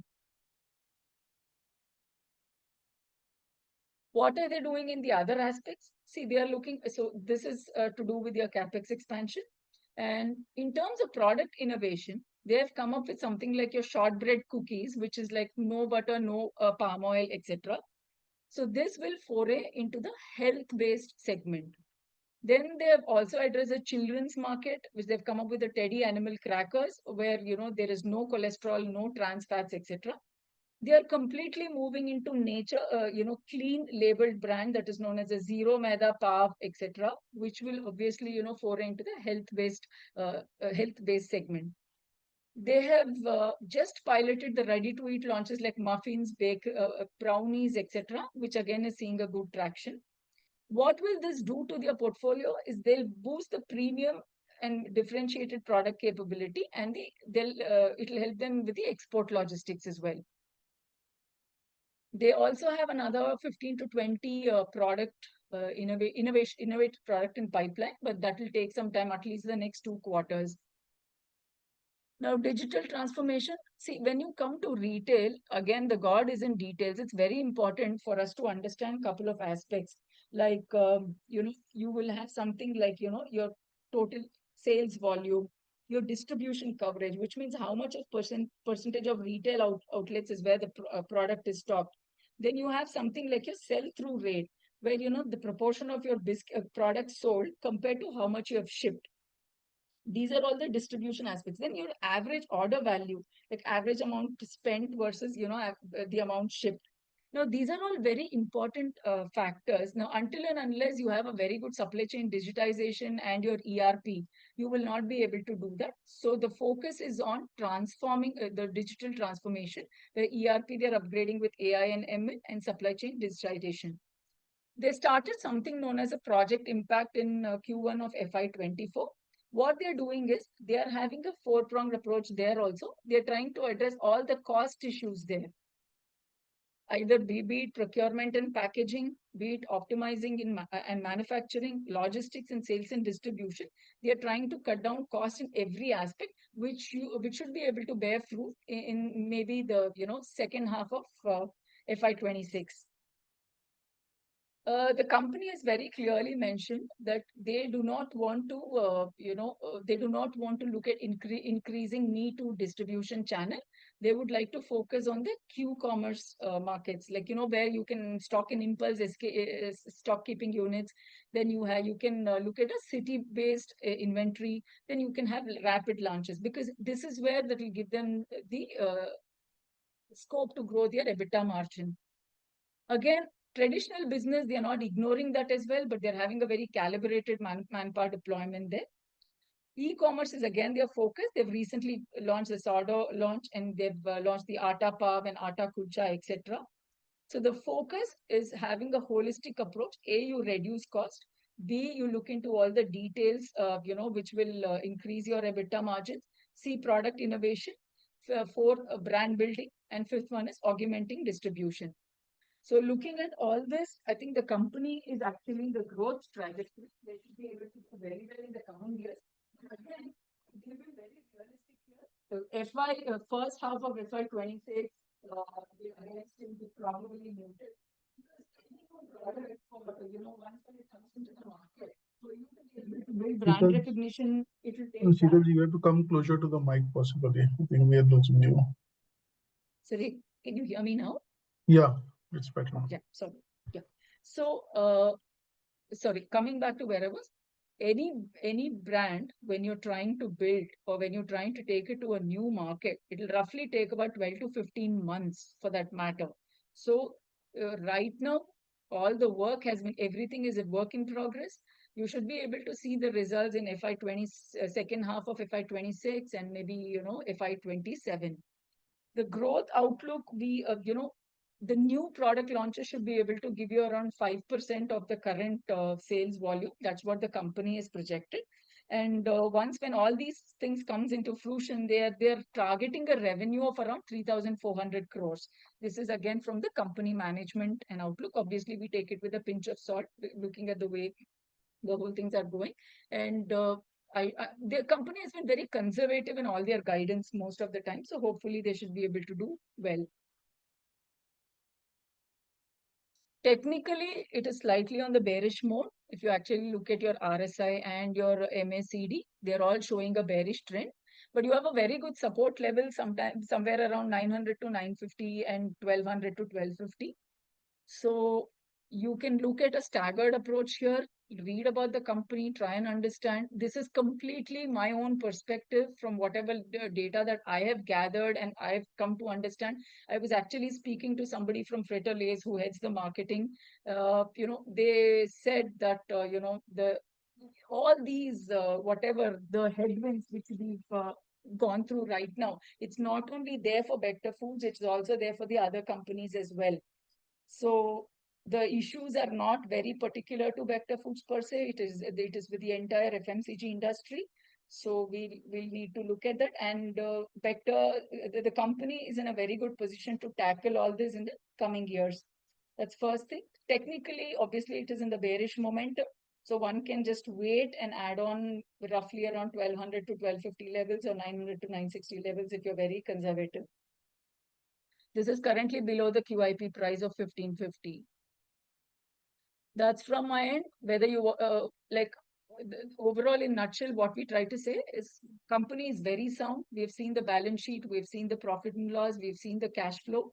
The expansion plans are very well in place. Their growth strategy should definitely bear fruit in the long term. Again, it's got a bearish signal, as I earlier mentioned. What we could actually do, you can just keep this on radar and look at staggered buying earlier at the support levels, but also keep a watch for company whether they deliver what's been promised. Again, know your why. And this is from my end. It's not a buy and sell recommendation. It's only for the educational purpose. Thank you. Great, Sheetalji. One thing I would like to share, you're choosing the companies which are evergreen. I'm seeing from last 3-4 ALDs. So all the companies you have chosen are possibly remaining evergreen in terms of demand. Valuation wise, yes, it can go up and down with the market, but the businesses will sustain and businesses will survive. And the market concept is if you survive, market will reward you with time. So possibly all these companies lie in that domain. Thank you for all the efforts you have made. Thank you. Any Just questions? adding to that, Puneet, on a tangent, it is true for investor also. We have to survive the markets and the market will reward us. So survival is key. Correct. So, Well, most of these companies will also have this, every company goes through this phase, right? It is currently under a huge expansion mode, and none of these will, bear results immediately. It will take some time. So, but keep this under watch, and definitely it should help you later. So one question which is from Chandraji regarding promotion and Can you stop advertising sharing the spending. screen? If I, sorry, can I Yeah, stop that's fine. sharing the screen so that I Yeah, can see that's the okay. You question? can stop sharing. So one question is on the advertising and promotion spend, so which is very low for the big brands. So Right. if they're trying to expand faster and faster, so what would be the short-term impact on the profitability? I think before you pitch in, yes, it will definitely impact if the company is into the expansion mode and planning to increase its visibility. And on top of that, the valuations are also a little bit on the higher side. Technical shows that already the impact and the sector impact as well. So this is a company which I think we should, a bad day in the market, this is the company to go and pick some stuff. Another bad day after 6 months, again pick up something like that. I think we should build up on this kind of companies in the market. Just to add to that, Sorry, please go ahead. Yeah, Puneet as I said in the chat section, I belong to a place called Ludhiana in Punjab. I know this company very well. I know this family very well. Mrs. Bector was like auntie to us. We have seen how they've grown, their commitment to business. They're fully involved in business. Now, one son has already left the business, that I know. Other full, all their daughter-in-laws, everybody. Now they are going all over India. So this stock price becoming double in, as far as industry is concerned, industry is slightly is not a sunrise industry, but as for companies, it is like they are running in the train at double the speed as compared to their counterparts. The stock price touching 2,500 rupees, 300 rupees in 2-3 years is not a surprise for anybody. Yeah. So please keep this Vivek in ji, mind. thank you for reaffirming the faith. One thing we'd like to add is any time, any point in time, we look at clean management. If you actually look at right from Mrs. Rajni till Mr. Anup, etc., the management has been very clean and they've been very committed to what they've always, they've delivered what they've always committed. Shitalji, they're extra clean. They don't take out the money. They even don't take their salaries from the businesses. You may not be knowing. They the way they live their lifestyle is very, very humble in Ludhiana.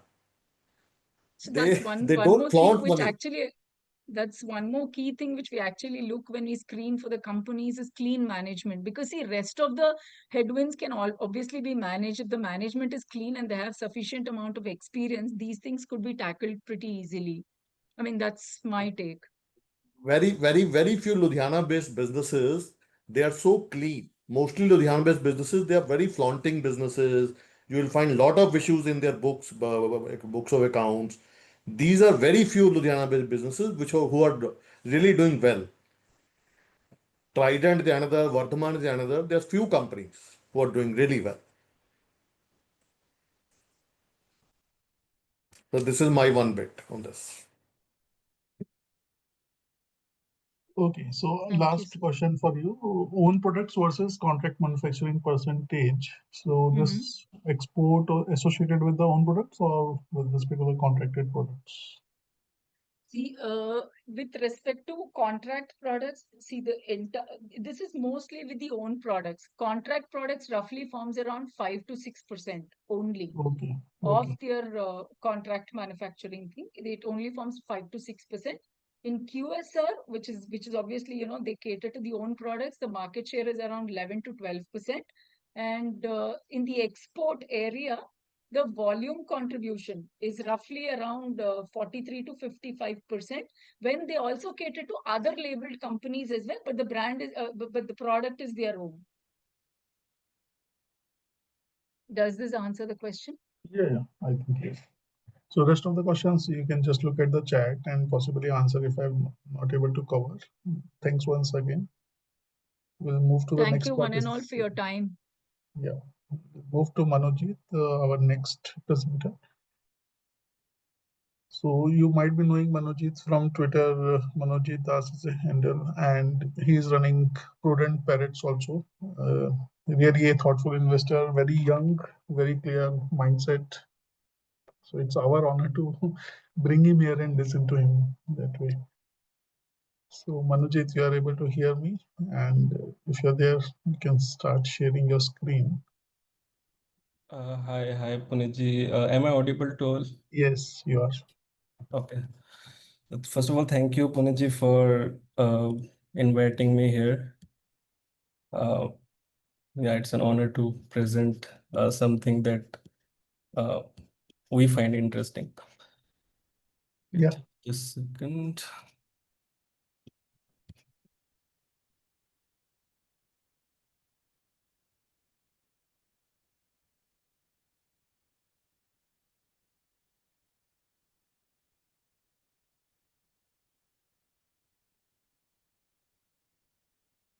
Yes, we are able to see your screen. Okay. So hello, So, everyone. yeah, now it is clear. Yeah, to the article. Okay, I'm not that prepared as the other fellow investors that have presented before me. I'm just here to talk about like one company that we find interesting and all the points that we find quite yeah, I mean interesting at this level. Uh, yeah. So the company that I am going to present is Remsons Industries. It is a very small company, around 500 crore market cap. It is in the auto ancillary space. And yeah, so coming to the background of the company, they were they are in the business since last 50 years. They went public in 1995. So it's a quite old company listed on BSC stock exchange, and recently they listed in NSE. The core business model of this company revolves around the automotive components. So their core business that they're doing is on the mechanical side of the uh, business. So all those mechanical parts of the automobile, such as control cables, pressure, die, cast cables. So they were the first company to introduce all these things or manufacture from India. Um, yeah, and as the time passed, they indigenously developed all these other products as well, like gear shift cables or die mount cables, then brake assembly and push pull cables. So this is a little background of the company, and the company was founded by Mr. Vishwa Prakash Hardalka in 1959. So it was started as a trading company, and then they ventured into manufacturing of various engineering items for the automobile company. This is the Remsons Industries at a glance picture. You can see they have uh, different product portfolio of 8 categories in their core business. They have a global presence of over 20 countries. Um, they have 5 state-of-the-art plants, manufacturing expertise. They have they were the first to manufacturing these control cables in India. They have clients over 20 OEMs and 250 dealers. This is Remsons Industry at glance. Okay, now coming to the business of the company, what they offer and in which value chain they operate. So as you can see from this picture, they are operating in across the value chain, from two-wheelers to four-wheelers to commercial vehicles, railways. So I mean, the entire value chain they are present, and in the recent development they started uh, with defense sector also. I think they will be providing some components to defense automobile uh, industry. Okay, now coming to the products that they have 8 product categories. These are all mechanical products you can see from the pictures, like cables, brake system, gear system, and then push-pull cables, winches, and all these things. These are all mechanical items. And that is their core business currently. So the entire revenue until 24, FY24 was coming from the core business only. Now, what they are doing is they are diversifying the company, diversifying the business, and going into different offerings like sensors, tire infotainment, and lighting solutions. So how they are doing, I mean, how they are venturing into all these industry are by inorganic growth. They are either acquiring a new company or doing a JV with with some established company on that segment. So yeah, for sensor business, we have this company Uni Automation Sensors. So this is based out of India, and they are now a majority shareholder of this company. I think more than 50%. And the products that they are having, like all the sensor kind of thing that are used in automobile, I mean in a car or some vehicle. So like all the throttle position, fuel level, temperature, brake, and everything. So all these kind of sensors are getting manufactured in Uni sensors, Uni automation sensors. So they have recently acquired this company. So this is for the sensors part.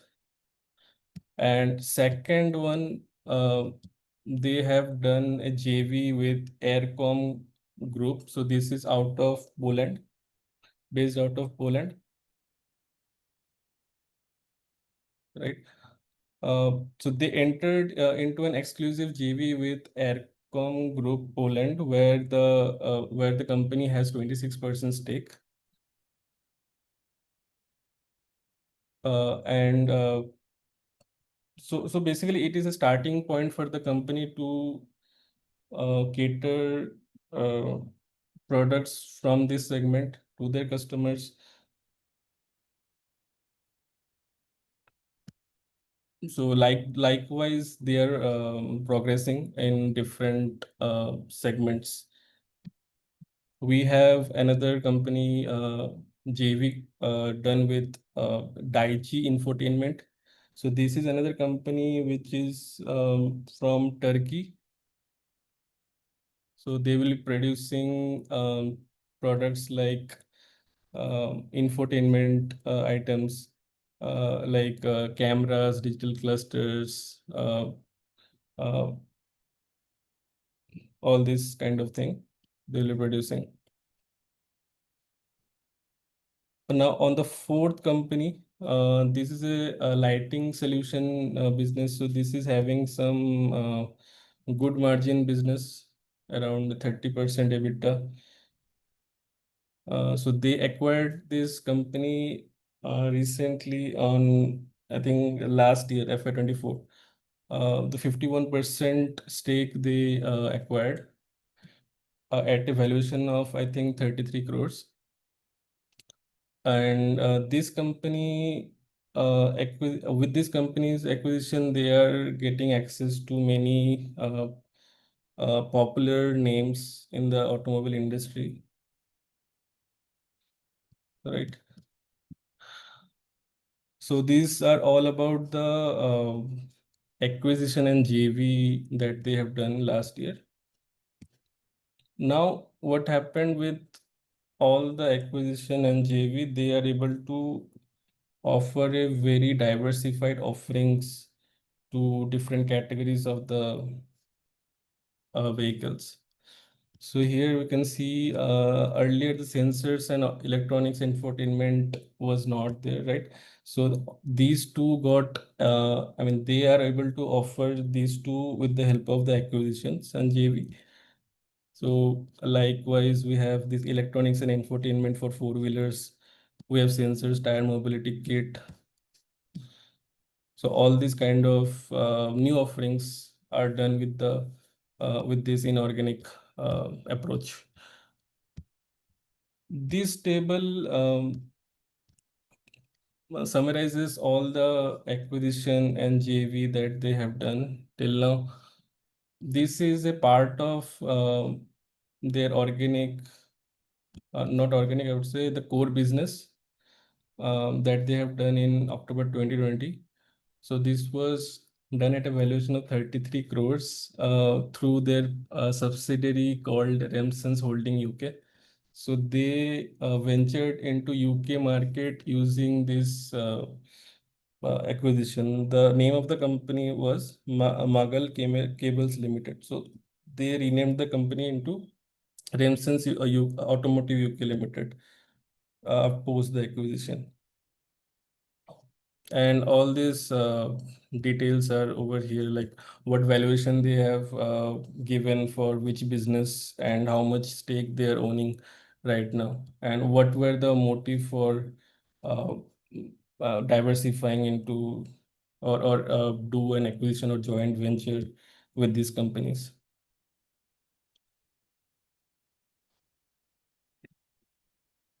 So, I mean, why are they doing this kind of, I mean, so many acquisition and JV to basically gain global partnerships? That is one pointer I would like to highlight. And then they are getting the technology in-house, and they might bring that technology into different business, and they can grow that business as well. That can basically improve their margins and cash flows. Okay, that is about the so here are all the details on the Magle cables, what they have been doing, and what the company is manufacturing, and what are their clients, and in which part of the country they cater to. So they have a quite good network over this UK, Europe, USA.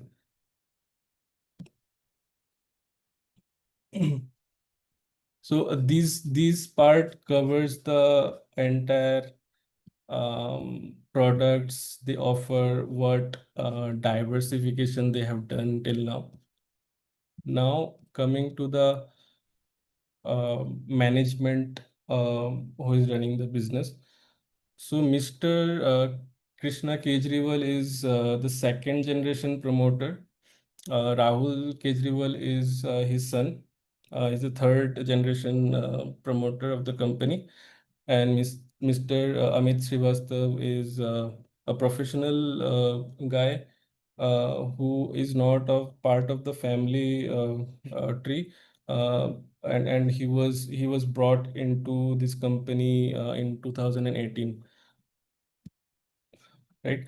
So for Krishna Kejriwal, we have all the details over here. So he's 71 years of age, a science graduate from Bangalore, University of Bangalore, and he has been in a position in different associations, Bombay Industries Association and Automotive Component Manufacturers Association of India. Um, yeah, this gives us a reminder of a very small company that used to track, and still, I mean, we are invested. Um, of Mr. Rupesh Mehta. He has been serving as chairman of various machine tool association. The company is MacPer CNC. So he has been associated. So likewise, we like to think like what are the strengths of the company and what background they hold. Right. So he has a 4 decades of experience, and we have the remuneration over here, 40 lakhs per annum. He's earning as per the FY24 annual report. For Rahul Kejriwal ji, he is a second generation guy, aged 45 years. He has been in the business since 2016, and he's mostly involved in thinking the strategies how to grow the business.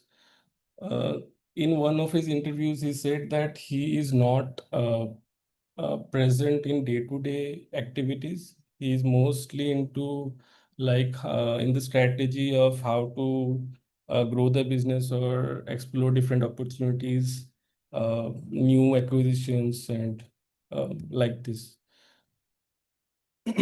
So his remuneration is around 65 lakhs per annum as per the last year annual report. Now coming to this Amit Srivastav ji, so he's the Group CEO of Remsons Industries Limited. He was brought in October 2018. He have been working with like industry quite marquee names in the industry like AMW Auto Component Limited. This is a part of the Acer Group. Then Hindalco, Bridgestone, India Rubber, and Apollo Tires.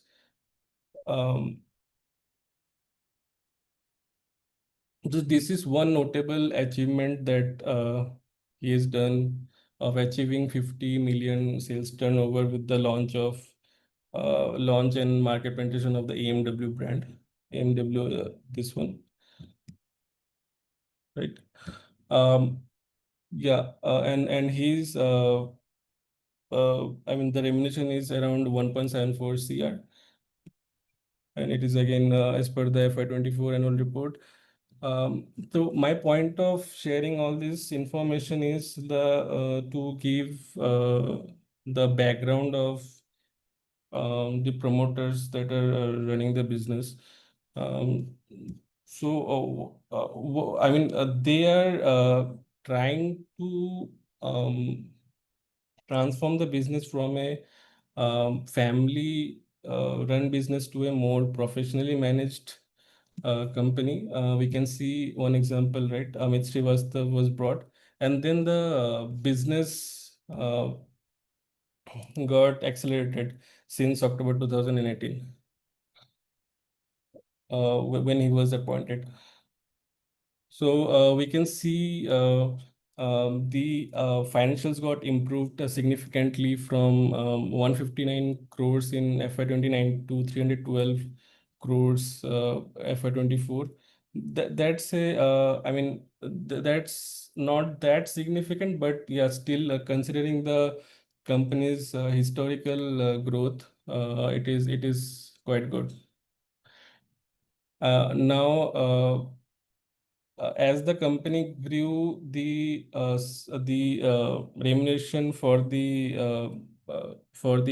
CEO also grew from 28 lakhs to 174 lakhs. So this shows his contribution, and the company is recognizing it and rewarding him handsomely, right? So so that's what I mean by transforming the company in a more professional way. I would like to highlight one more pointer over here, that a huge wealth creation has been created with the transformation from small family-run businesses to a more professionally managed companies. We have mentioned I mean, I have tweeted earlier on like what all companies have created a massive wealth for its investors. So like we have names Suprajit Engineering, and then Garware Technical Fibers, which is a huge multi-bagger, 123 times in last 10 years. So they are also followed. I mean, they also followed the same path, transforming from a family-run business to a professional business. And another name, Rajratan Global Wire. This is also a huge multi-bagger, and APL Apollo Tubes.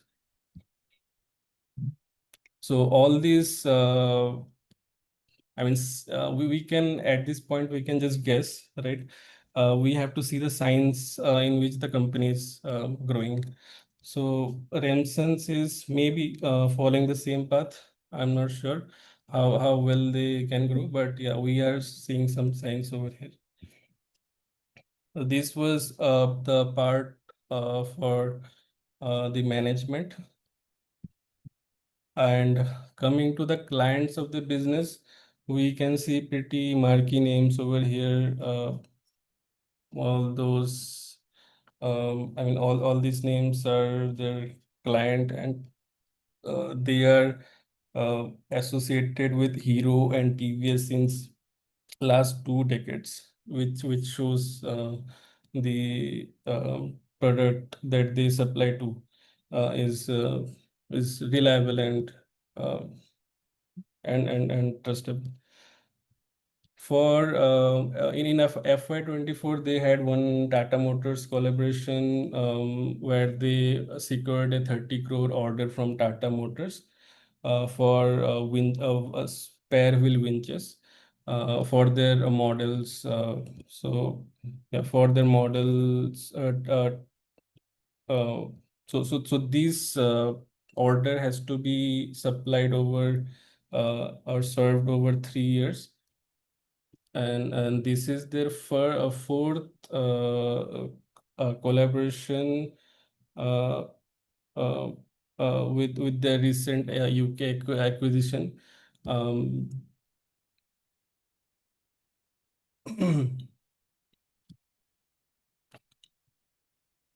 Yeah, this was all about the clients section, what client they have, and what about the relationships.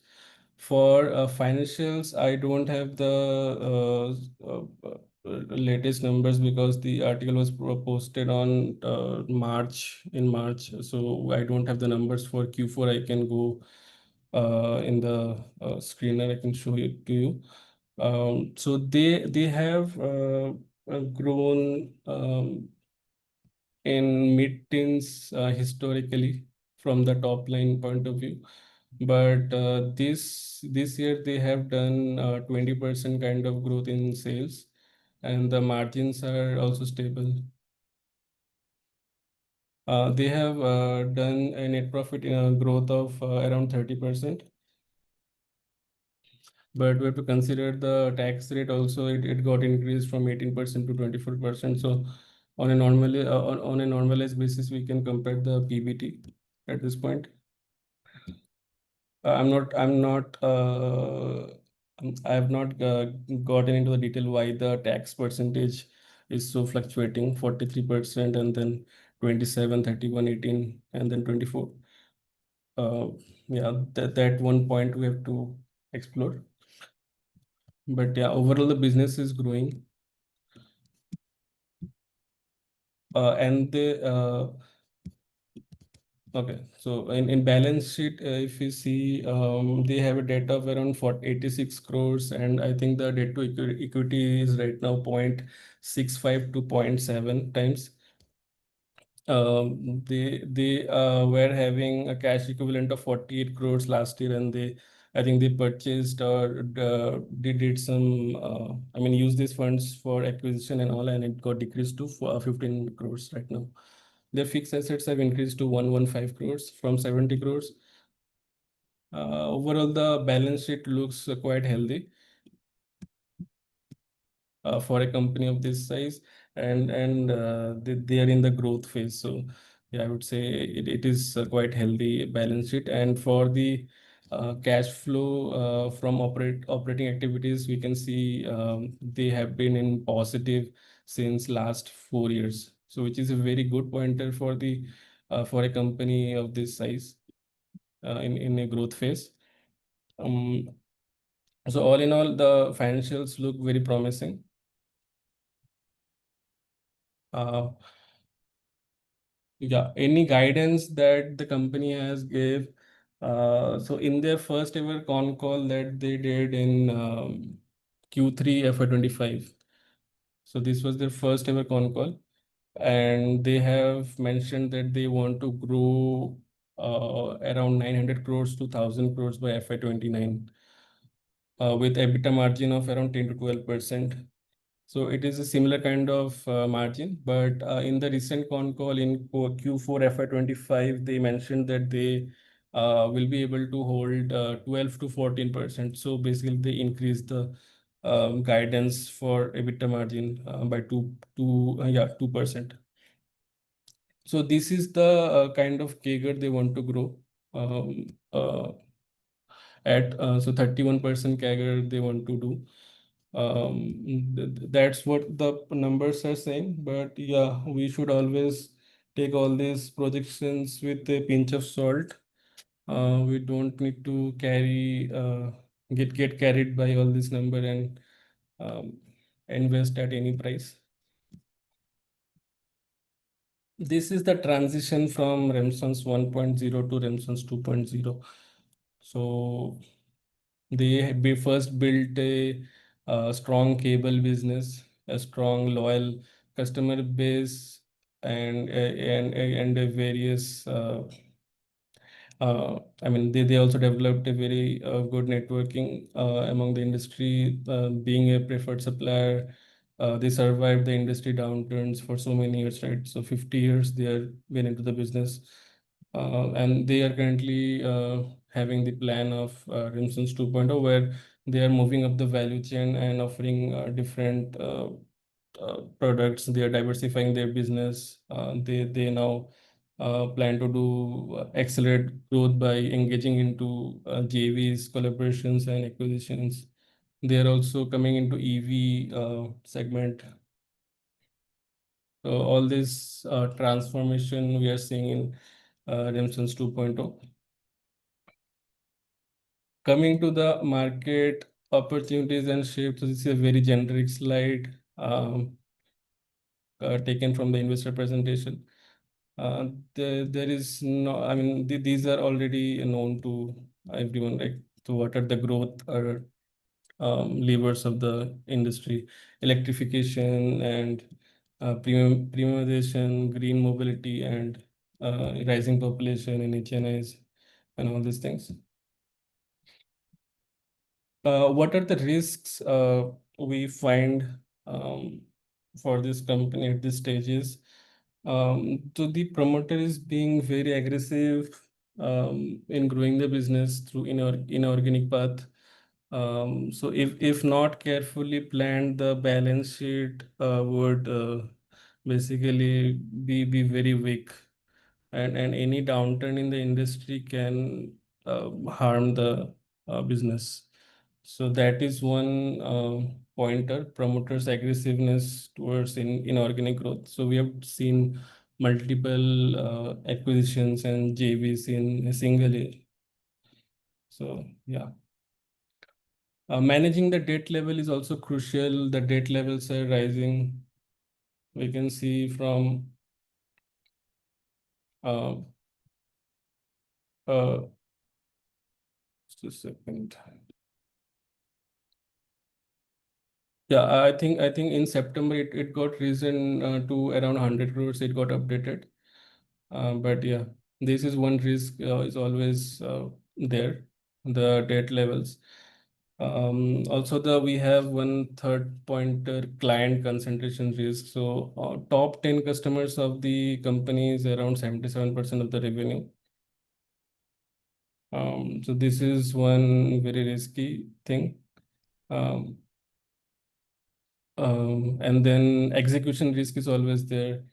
And the fifth one is company has been focusing on the cable business and building its expertise. Now they're expanding into different segments. So there is always an inherent risk of losing the focus. And if the integration between the companies not happens smoothly, then yeah, there will be friction in the business. Talking about valuations, it can be seen that the company is not that much attractive at this level.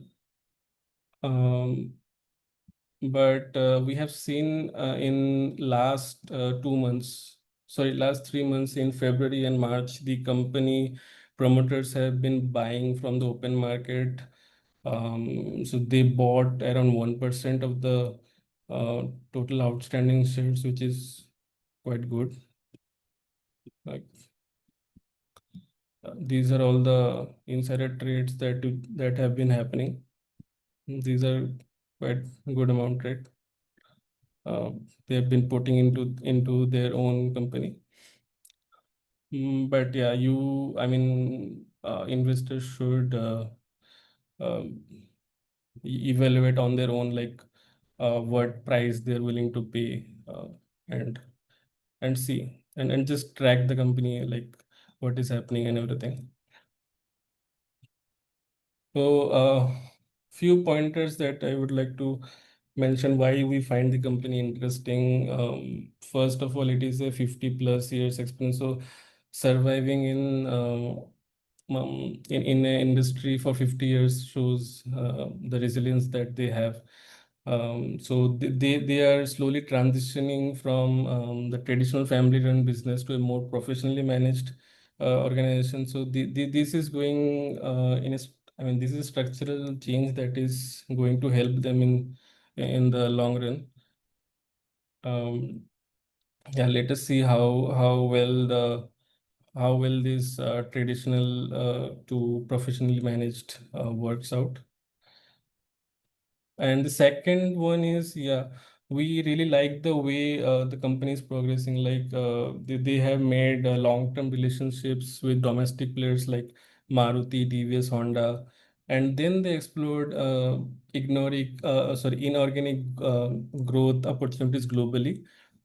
So there have been always many possibilities of cross and upselling opportunities, technical transfer, getting access to many premium and marquee clients, and also expanding their product portfolio and thereby de-risking their business, right? One more interesting pointer is that the company started paying dividend after 14 years of gap. From 2004 to 2017, there were no dividend paid by the company. I know it is not a big concern, but it shows that from 2018 onwards, something happened, and they are again in the growth phase. From the financials, if you see, from 2018, it was an inflection point for the company where the bottom line grew significantly. If you compare the numbers from uh, historical pattern, right? So if we see the standalone numbers, FY18, for FY18, it was, the profit was nothing.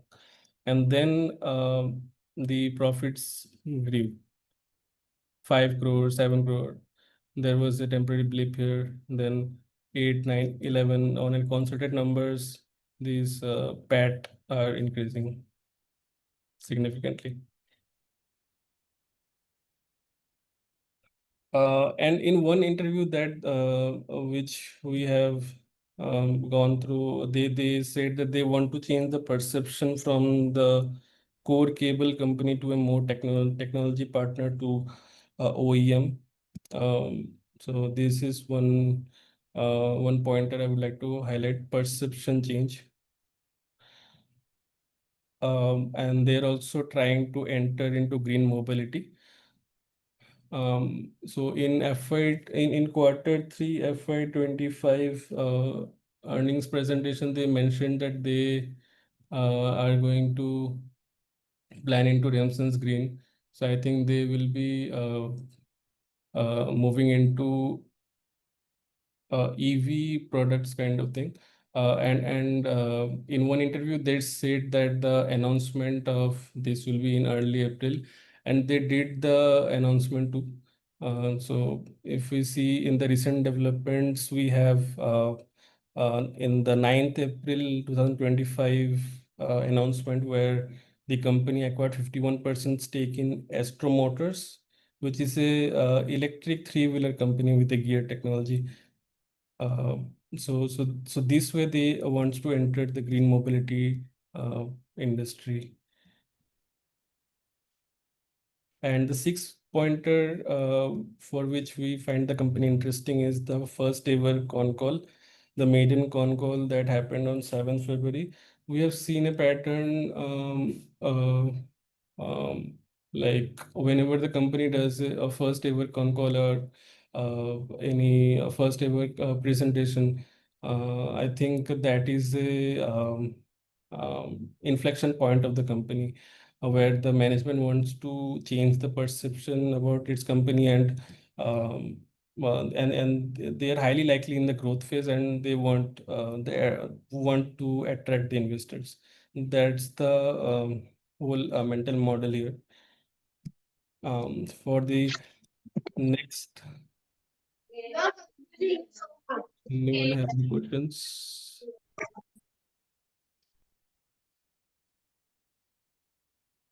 Okay. So, and this last pointer is the promoter buying. So we have seen when the market was down in February and March, they bet quite heavily and invested in their own company. So that is one pointer I would like to highlight. So yeah, this is all about the business, and let us quickly jump into the recent development that they have done. They have, yeah, I just mentioned this point, right?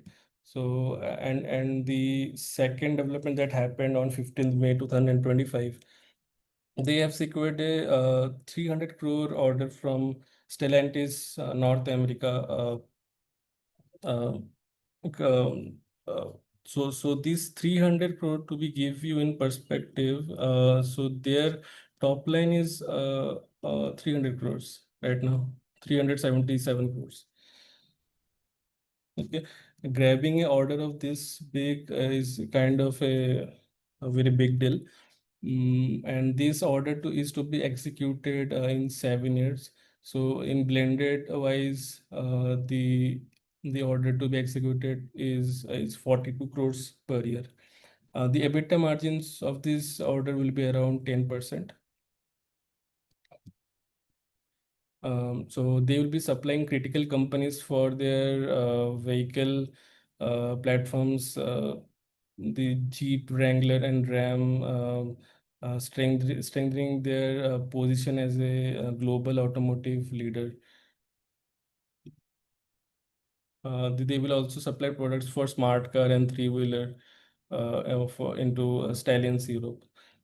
And the third development that happened recently was the inauguration of the manufacturing facility for locomotive applications. This is for the railway sector. This will be dedicated for producing high performance products for locomotive applications.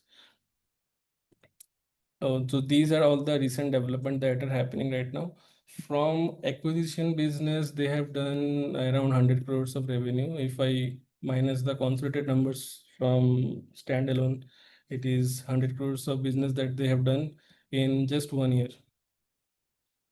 Okay. So we currently are optimistic about this company. Like they are doing all the right things.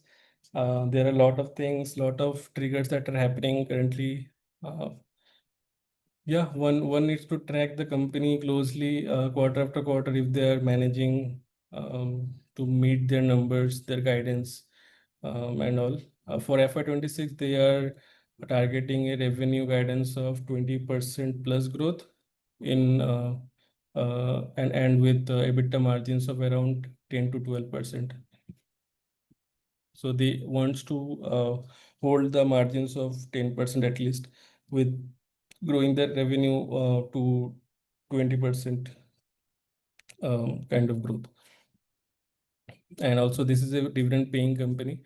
So very few companies in microcap space which is paying dividend for so long.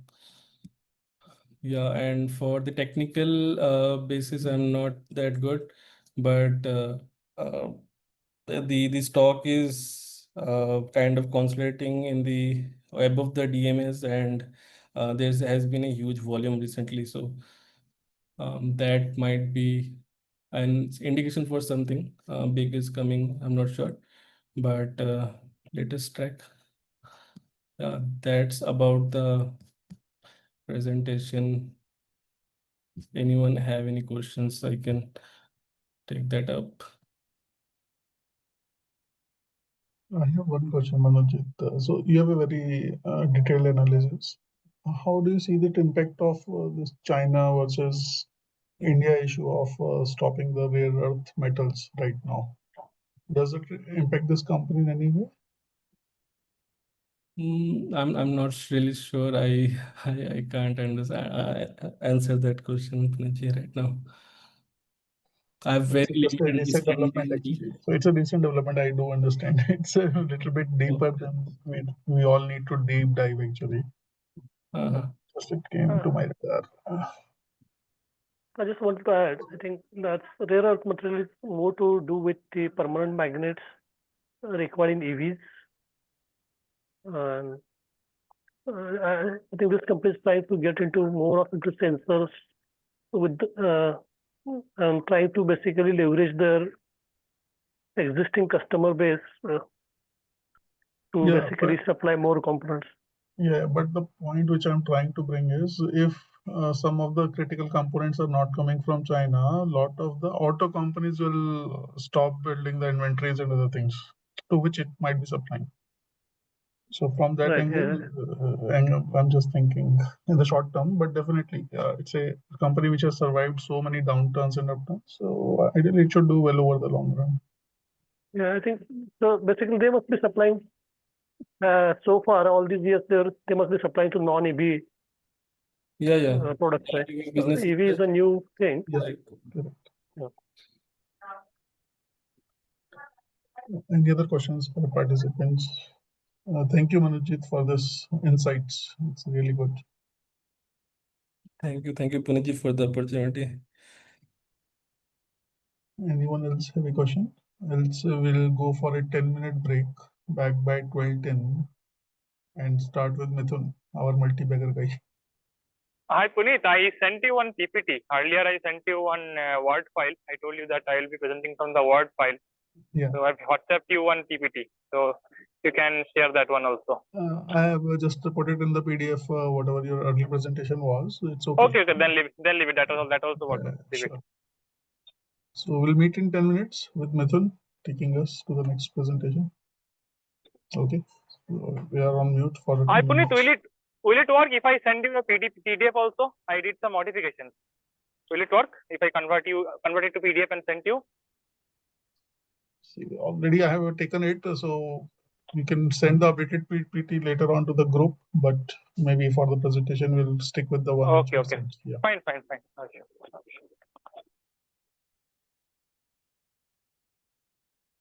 Okay, we will be on 10 minutes break. 12:10 we will be back with Mithun.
Hello, everyone.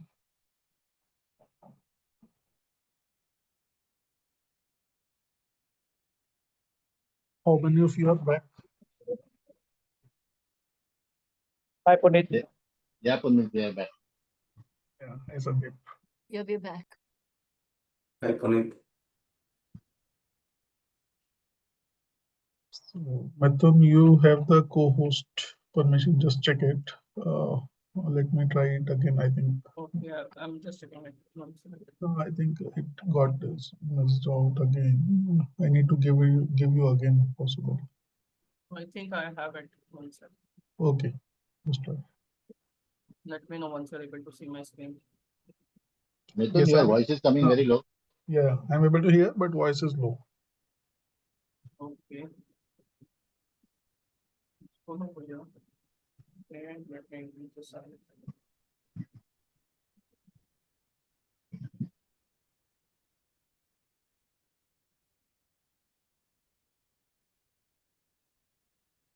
Hello, can you hear me? Better, maybe just a bit more possibly if it is their choice. One.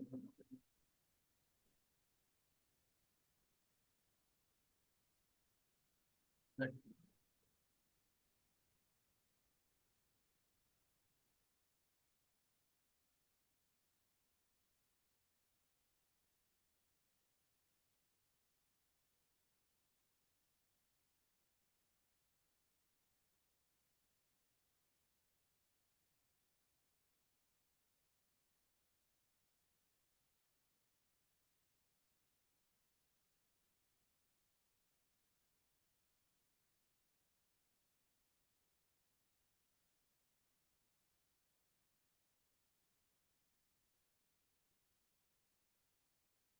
Is it good or Yeah, still bad? better now. Okay. Let me know once when I'm supposed to start. Yeah, I think we can start now.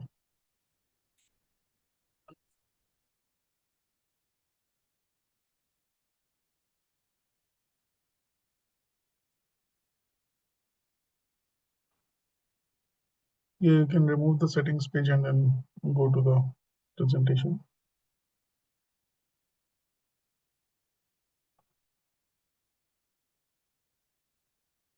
Hello all. So as you can see my screen, I'm going to present a stock which belongs to defense sector, defense and aerospace sector. You are able to hear, right? Yes, we are able to hear you. Please go ahead. Okay. So basically, so usually what I do is I choose normally the stocks which are in bit pessimism kind of thing where something is going on which is in a wrong way, and then that's how it turns out good. If at all things settle down, mellow down, and if things turn better, then that's how it works. Usually that's what I've done in ALD2, ALD4, but this time I'm picking up is a in a sector which is not in a downtrend. It's basically an uptrend, but still there's a lot of pessimism in a way where people think that uh, it's already too much hot, too much of momentum, and that's the reason now people are moving out from defense and moving out to in another sectors. But I think uh, so far it's in last 3-4 years there are only few companies which were able to execute and go into production, while rest of the companies whosoever are mostly in a protocol prototype stage, which leads to some approvals provided, and then they go towards the production. And in the prototype stage, what happens is usually you get a lesser margin, and in when it goes to, when I say lesser margin, the absolute terms the lesser amount, but when you go towards the production stage, the volume increases drastically. So even though margin reduces further, but because of the sheer volume size, the the the, the whole amount comes out far bigger. That's what happened with Zen Technologies and few other stocks also. But now now after this India and Pakistan, uh, or we can say India versus China, predominantly in that way, we will have more indigenous technology coming up, especially technologies, not in the armies. We are in a stage where there will be a fight not using humans in terms of not much of human capital. It's more about the technology capital which is going to be utilized, be it drone, be it anti-drone, be it planes, every kind of thing, be it navy also. As a matter of fact, in coming days, we will have more protection via navy. But that being said, so this is what our one of the ministers said, that they gonna bury basically with orders to the private companies if at all the public companies are not able to fulfill the demand. That's what we are seeing in HAL, where the news comes in, but sometimes it turns out to be a rumor also. But believe me, there's lots of demand, and this is something which can't be created at a mass level in a very short span of time. So private sector has to play a bigger role, and that's how you will see the bigger companies forming specifically a defense division to get the orders. And at the same time, we have coming up huge demand for airways, basically. So ASCA, Indigo, and Air India are planning towards 1,120 planes in less than 1 year. So this is only 1 year's thought process, which of course is not going to be like on a daily basis or not on a yearly basis. But still, the demand of air traveling is gonna go huge. And in the hindsight, what happens is what happened many years back, that all the companies whosoever are trying to get the things made in India, the foreign companies also. So you will see Boeing, Airbus giving orders to the Indian companies somehow, and they are getting bigger pie of this Airbus or Boeing planes being made. At the same time, what I'm going to highlight is I'm going to present a company called Rosell, Texas, which is which is fairly a new company because it's a demerged entity from Rosell, India.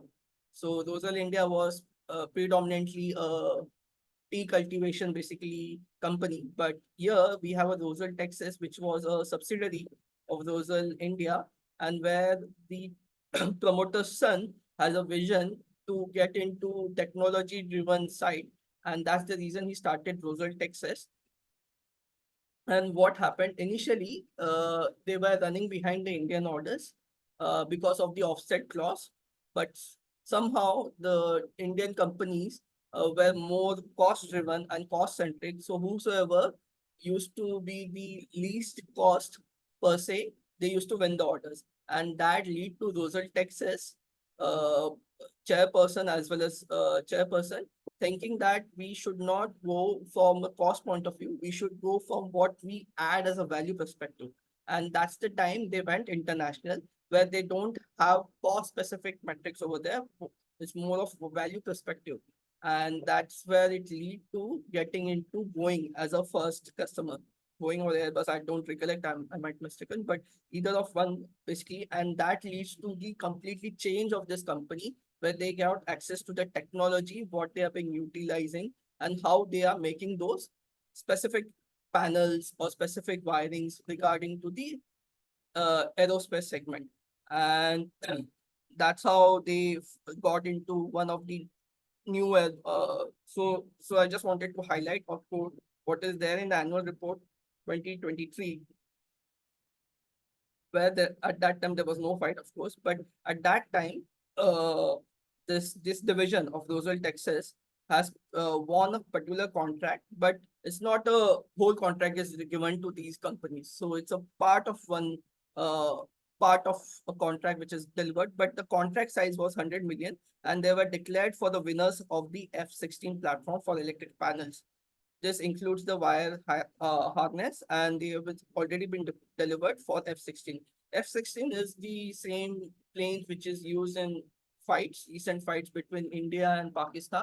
Not from the Indian side, especially it was from the Pakistan side, but that is what being utilized. The key aspect of this win is that it provides the division with the opportunity to further enhance its skills and capability in electric panel assemblies. This is one of the part of annual report 2023. Then there's annual report 2024. I just wanted to highlight at 2024 when there was no fight still. So they were talking about the geopolitical situation, and here they are talking about the Stockholm International Peace Research Institute. The total military spend has reached all-time high at 2.24 trillion. In the United States, which accounts to close to 40% of the military spend, increase its spend, not increase its spend by additional 1%. The global GDP percentage in the military expenditure grew by a whopping 34% in comparison to previous years. Finland became the 31st country to join NATO with an increase in the defense spending to an extent of 36%. Even a small country like Lithuania has increased defense spending by 27%. Japan's military spend grew by close to 6%. Germany increased the spend by 1.6%. India grew its defense spend by 6%. So these are the reality. These are the reality where we are talking about the countries thinking that they gonna go stronger only by getting into defense mechanism, which will lead to stronger spending in defense mechanism and which leads to the stronger country. So we are in a situation where we can have any day a fight between India Pakistan via proxies, via proxies maybe also coming up, or maybe we have a fight. We can have a fight with China, or China can have a fight with Taiwan or some other countries. Basically, there's lots of instability because all the countries are spending huge in defense, and nobody wanted to stay weak because if your enemy country knows that you're weak, then the most likely he will absorb you. That being said, so here's is the presentation of Rosell, Texas.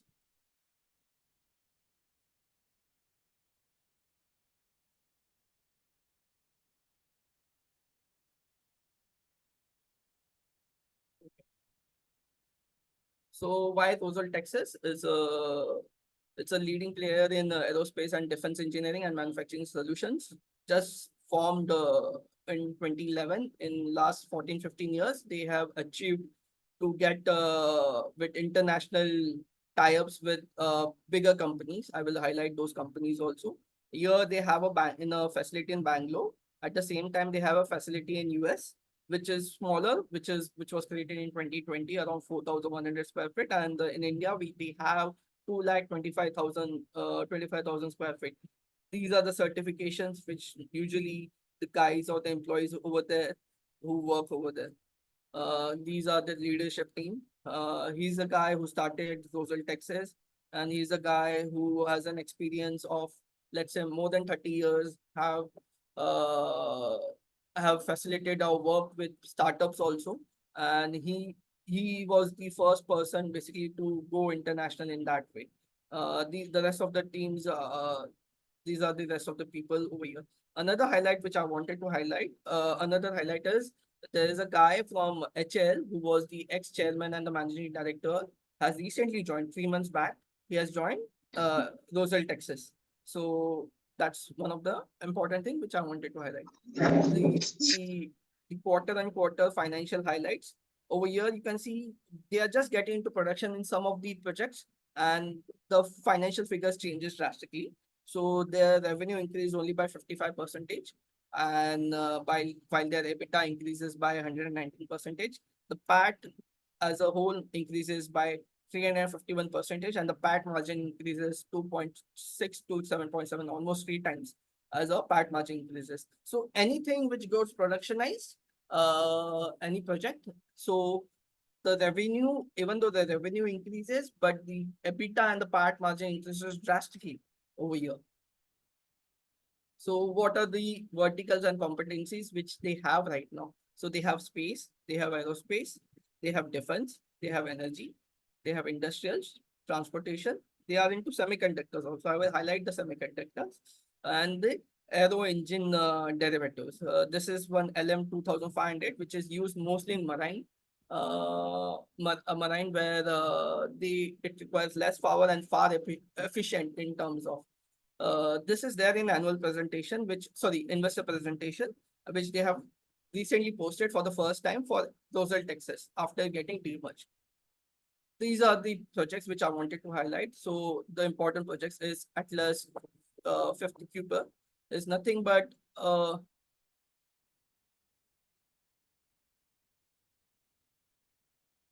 so this is the Amazon's project, which is more like a competitor to Starlink, which uh, releases low orbit satellites to provide internet facilities, and they are part of this project. What they are doing, how much they are doing, what is the order size, what is the revenue, they haven't given any bifurcation. Neither there is a conf call so far with Rosell, Texas. So, and neither, so I expect the annual report of 2025 will highlight many things, because this would be the first annual report after getting demerged. So the demerge happened in month of December, and this is June month. So this is one of the projects which they have delivered. So the second one is the LAM research, which is related to semiconductor space, which is more related to chemical vapor deposition, where they talk about when a semiconductor is being created, they layer a very specific chemicals so that it performs in a far better way. I've attached, I don't want it to go into nitty-gritty. These are the links, and this is a LAM research with whom they are associated with, and they are creating this machines for CVDs. Basically, they are not gonna go and deliver the chemicals. They are gonna create the machines, a component of this part of this machine, which is utilized for chemical vapor disposition, which is predominantly used for semiconductors or electrical basically boards. Okay,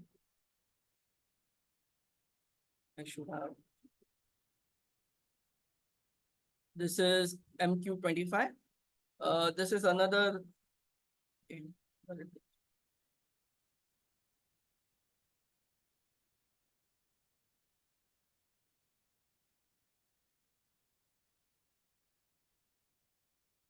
So this is MQ25. This is one of the kind US Navy's first operational carrier-based unmanned aircraft. So this is not for the fight.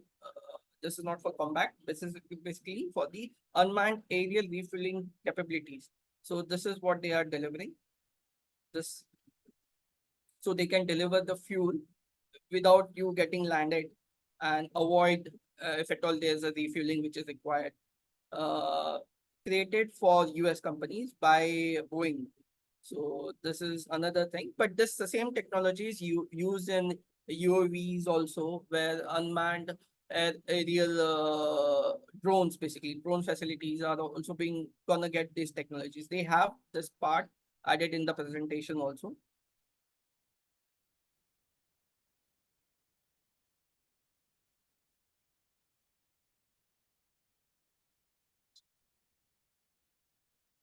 So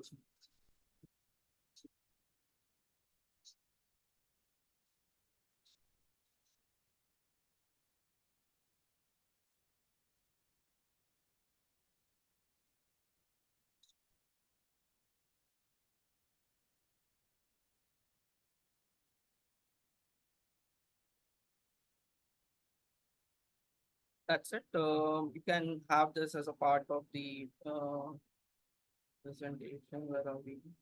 Okay. So this is what I wanted to highlight. So all these are part. So over here. So this is the Atlas Cooper. This is F-16, and this is the UAV MQ. There are many other parts. They are creating generators also, but I don't know specification what exactly they are creating generators, but they are creating generator with humans. Then they have a tie-up with Israel-based companies, also Israel defense company. And this is the semiconductor gas box vapor deposition equipments. This is the aero engine which I've highlighted.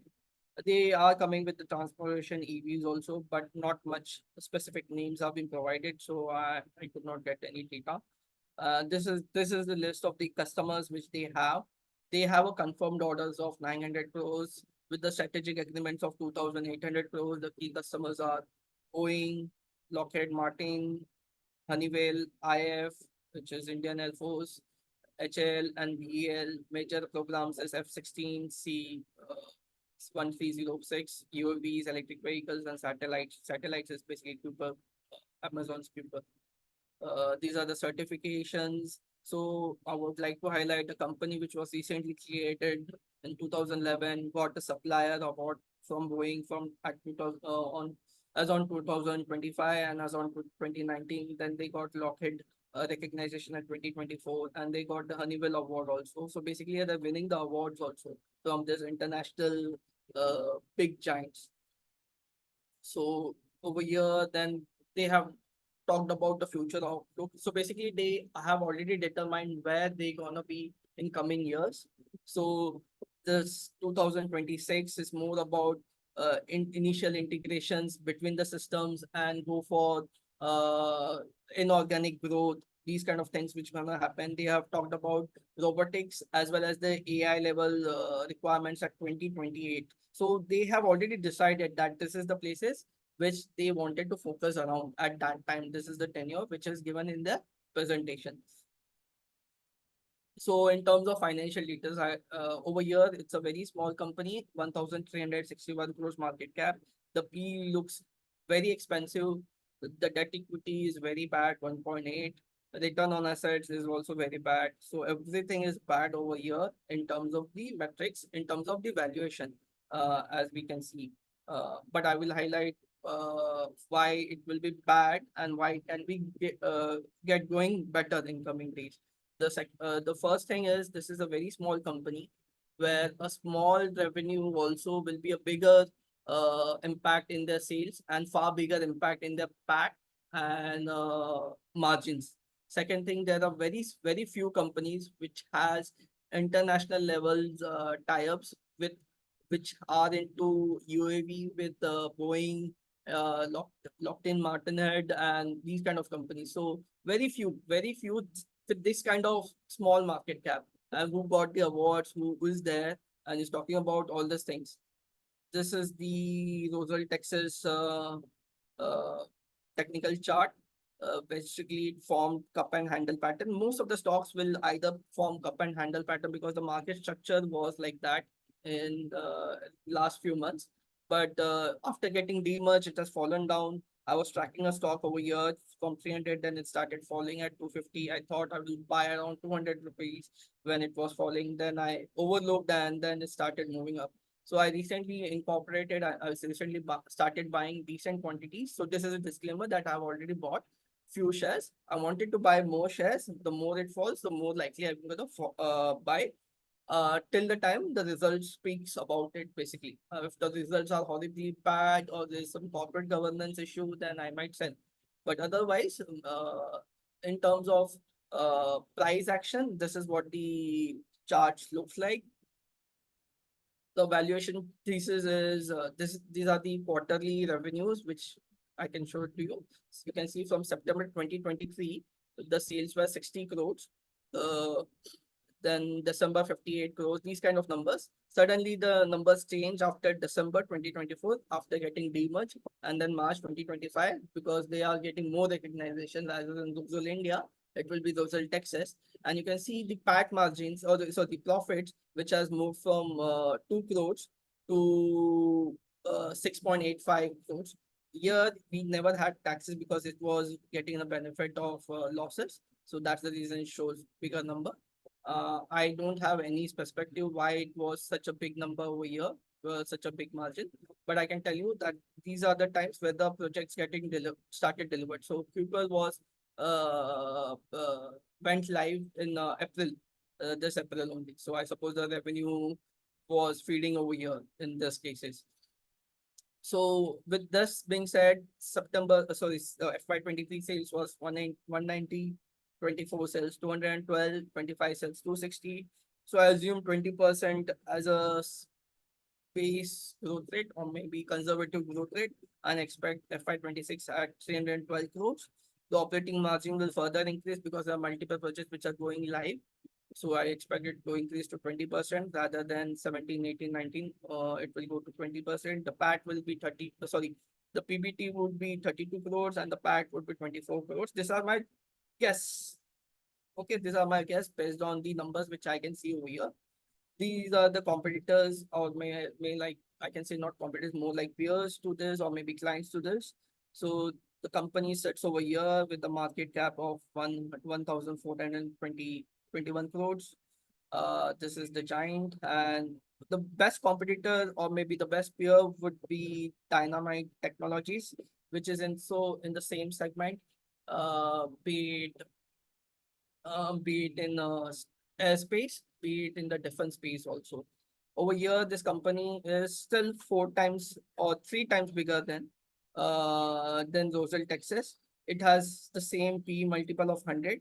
The expectations of Dynamite are also big in coming days, but I haven't studied Dynamite in that bigger way. But I'm tracking a particularly a defense part of Dynamite is called Katil, which is basically a kind of a drone, which has the facility to destroy the certain places. As in that's the thing which I'm tracking for Dynamite. And that's being said, this is the whole thesis of Rosell which I have. There's not much because there's neither annual reports of Rosell, Texas, neither there's any other presentation, neither there's conf call. Last prior to 2 months, there was no sites were available on screener also. So you have to track site basically using you have to just manually capture it. So now they are getting added up. Sooner or later, they will have investor presentations, conf call. That is my expectation, base expectations. I might see equity dilutions also or raising up capital basically for inorganic growth rate because their debt is already too high. That is what my expectations are. Said that, now I'm open to questions. Hello. Thanks, Mithun. Something which is unique, basically, not in the people side. Yes. And not even the things are, I think, available as a screener and other points, as you said, just 2-3 months old data. So do you see OPM will move towards 20%?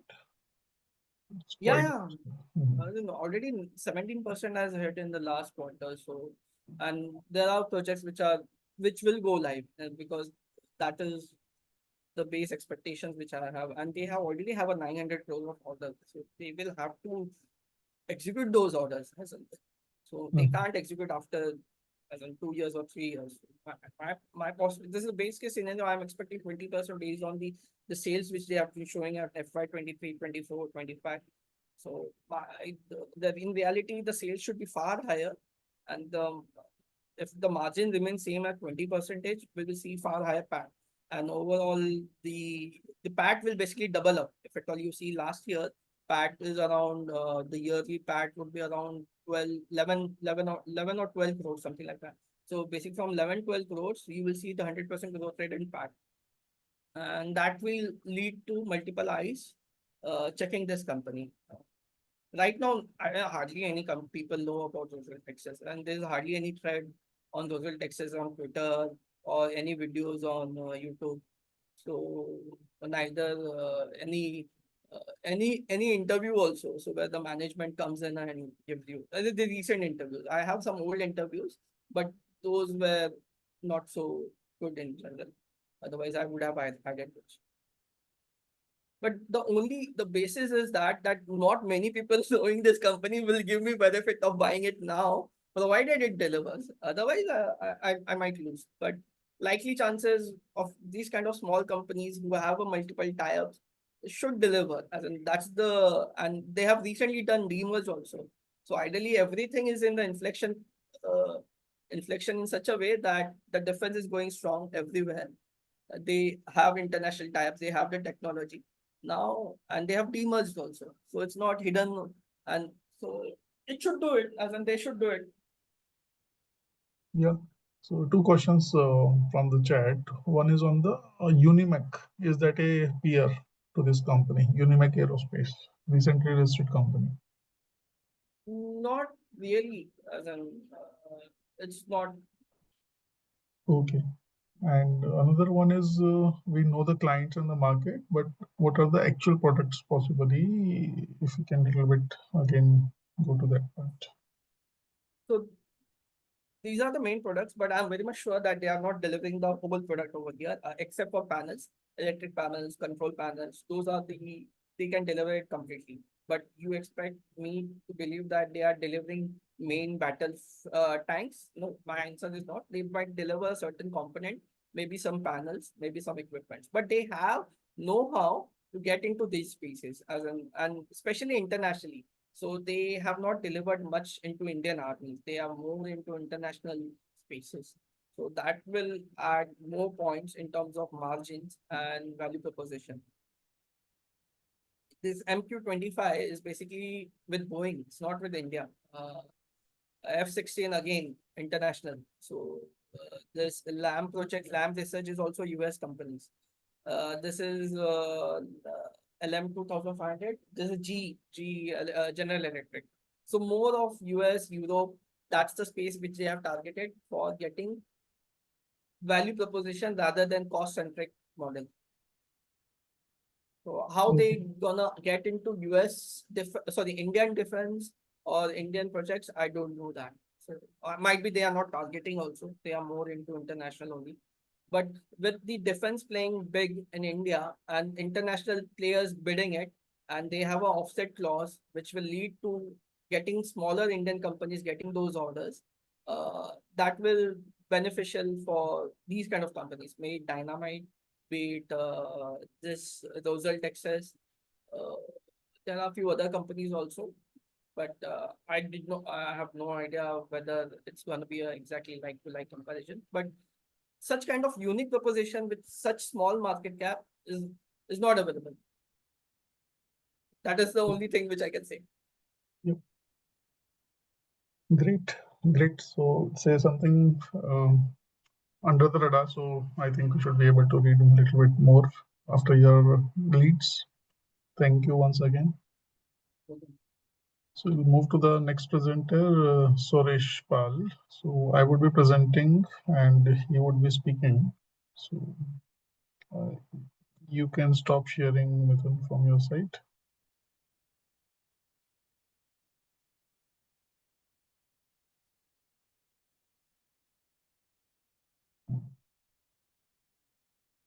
Yes, Suresh, I think you can go ahead. Yeah, the company I'll be sharing today, its name is Casa, Fashion Retail Limited. So it's basically a apparel manufacturer. It includes textiles. So it has two business segments. The first one is B2B. Okay. So it is an ODM segment. It means it manufactures and designs.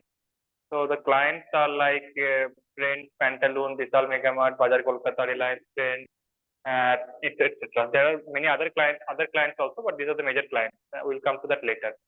And another segment is B2C, home furnishing.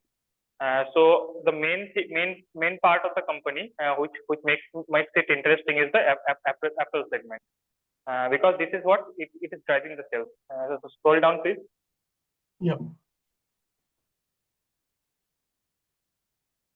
Previous slide, little bit zoom. Previous slide, little bit zoom. Little bit zoom, please. Yeah.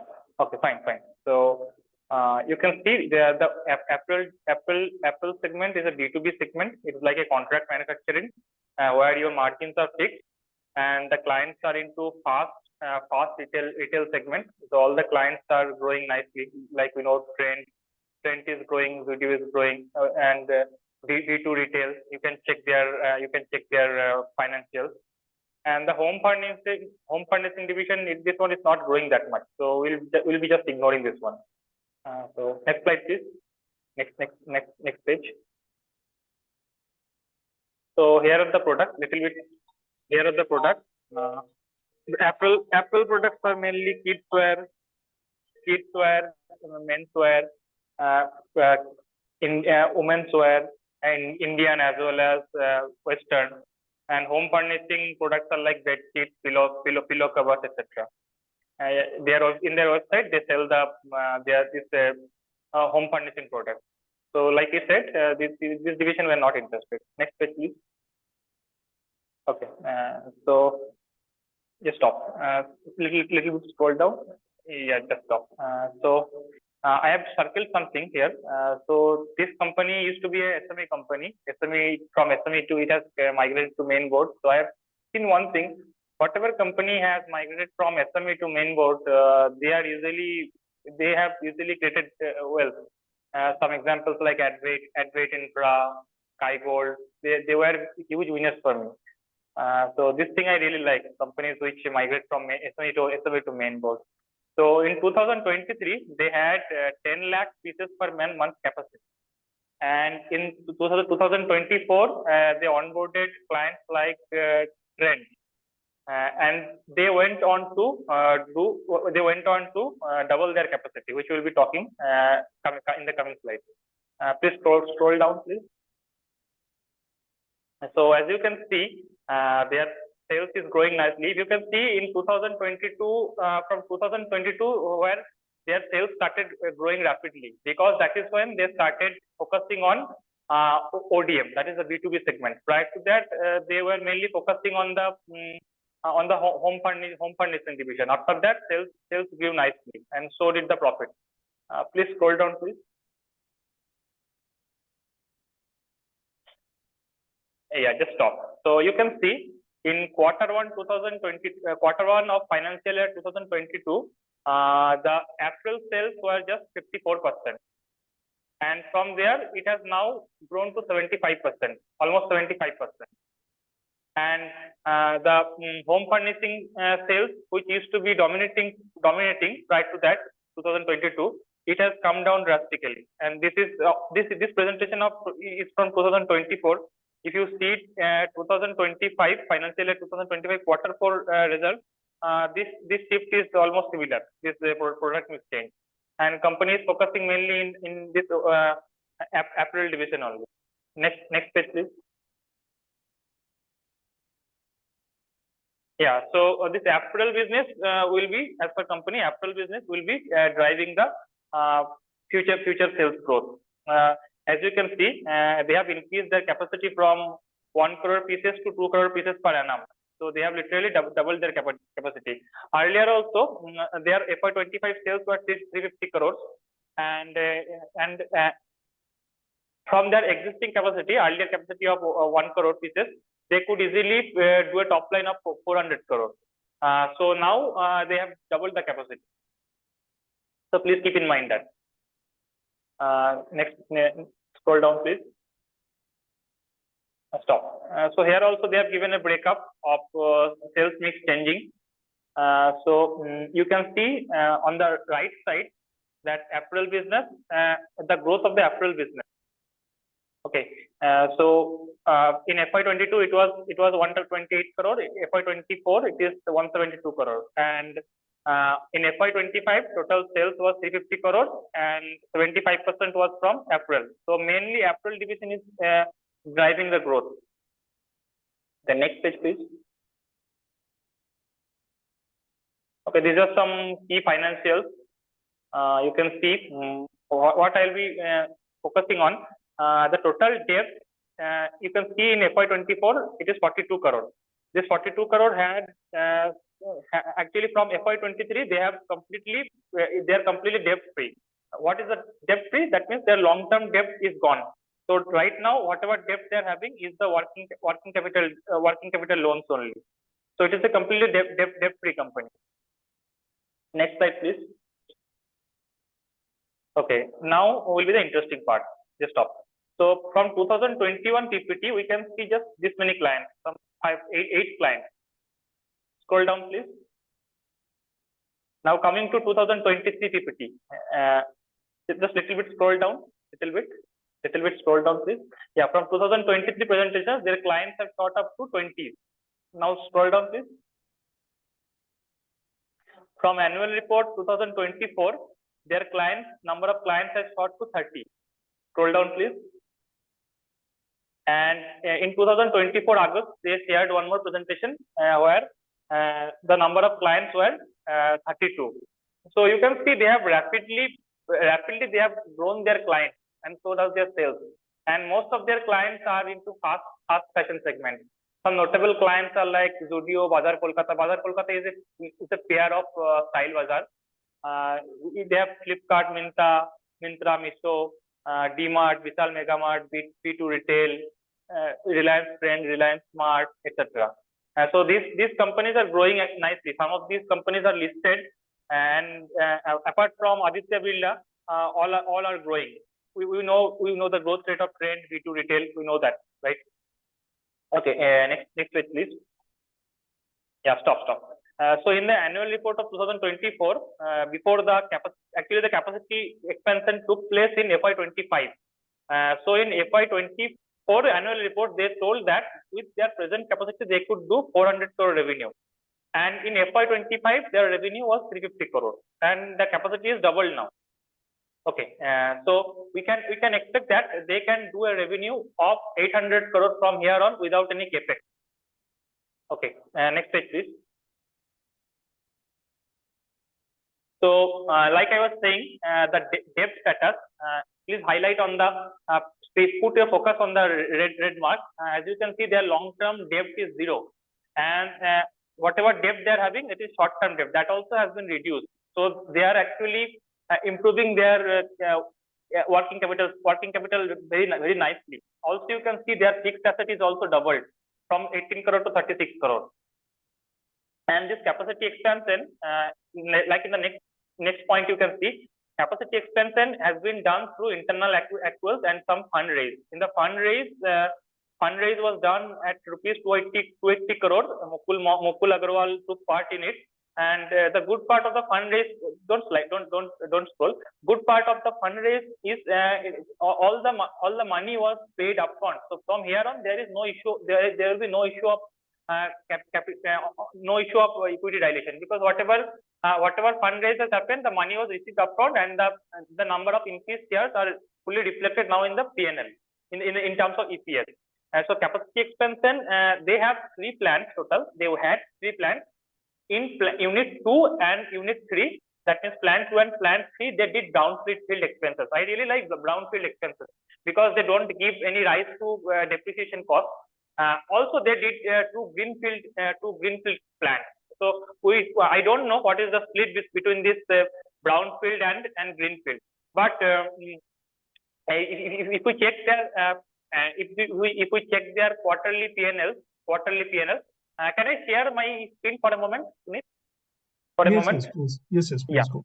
Yeah. Okay, sure.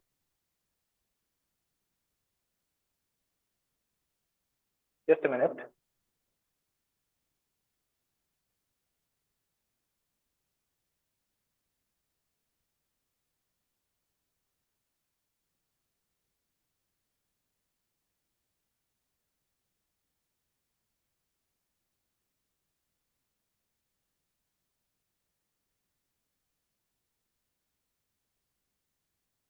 Yeah, can you guys see my screen? Not yet.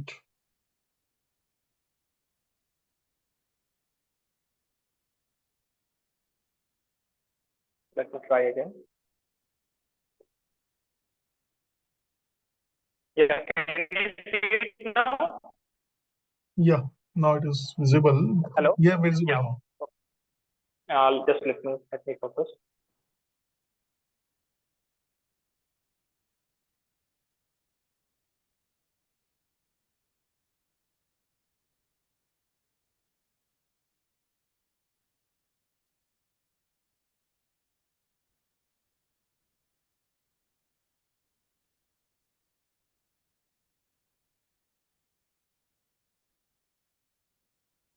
Okay, so the main risk that comes when a company does capex, the first thing that comes into my mind is rise in.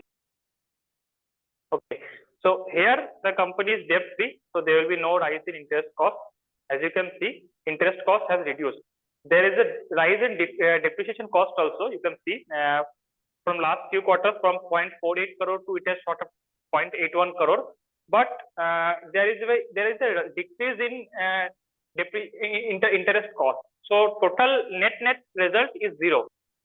So even though there is a greenfield capex, so I think the amount of greenfield capex is not that much. Why I am saying this? Because by Q4 of this financial year, their capex has been completed and their facility is commissioned. So whatever depreciation cost has to come, it has come already.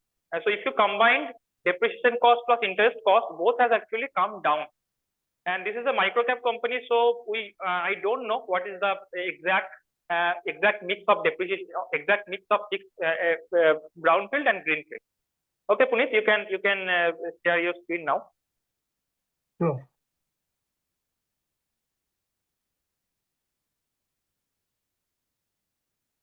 Okay.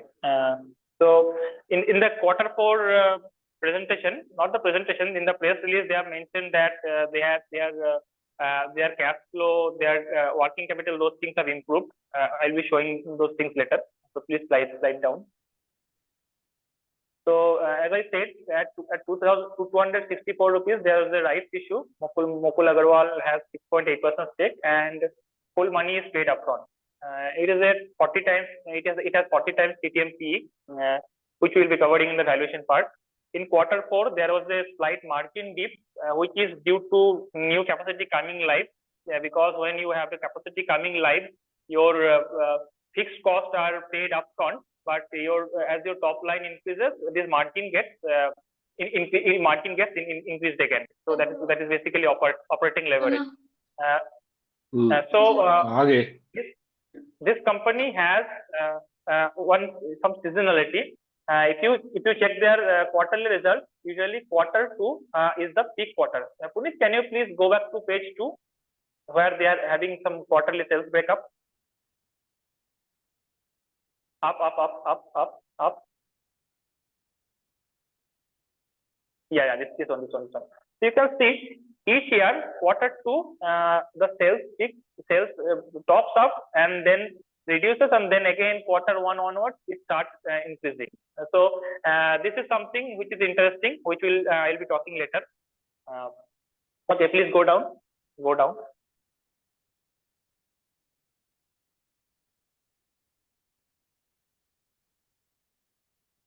Further down? Yeah, further down. All these things I mentioned actually.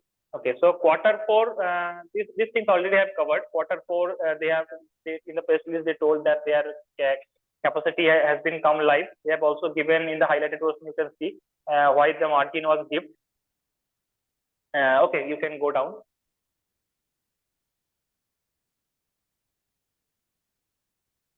So they are stop. They are really doing the capacity expansion quite fast. You can see that in Q3 they told that 80% of the new capacity is coming is operational, and they told that 20% expansion will be completed or will be operational from Q1. But in Q4 itself, they have completed the whole thing and commissioned it.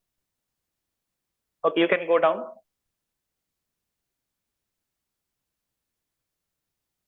So in Q1 press release, they have given that what type of capex they are doing. Q1 of FY25, that they are doing brownfield extension in plant 2 and 3 and adding 2 new parts. So total capex amount was 50 crore. And this was the press release from where I got the information. Okay, you can slide down.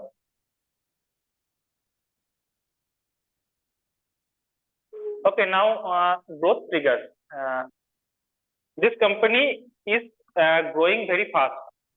It is in FY25 almost 50% was their top line growth and almost 60% was their bottom line growth.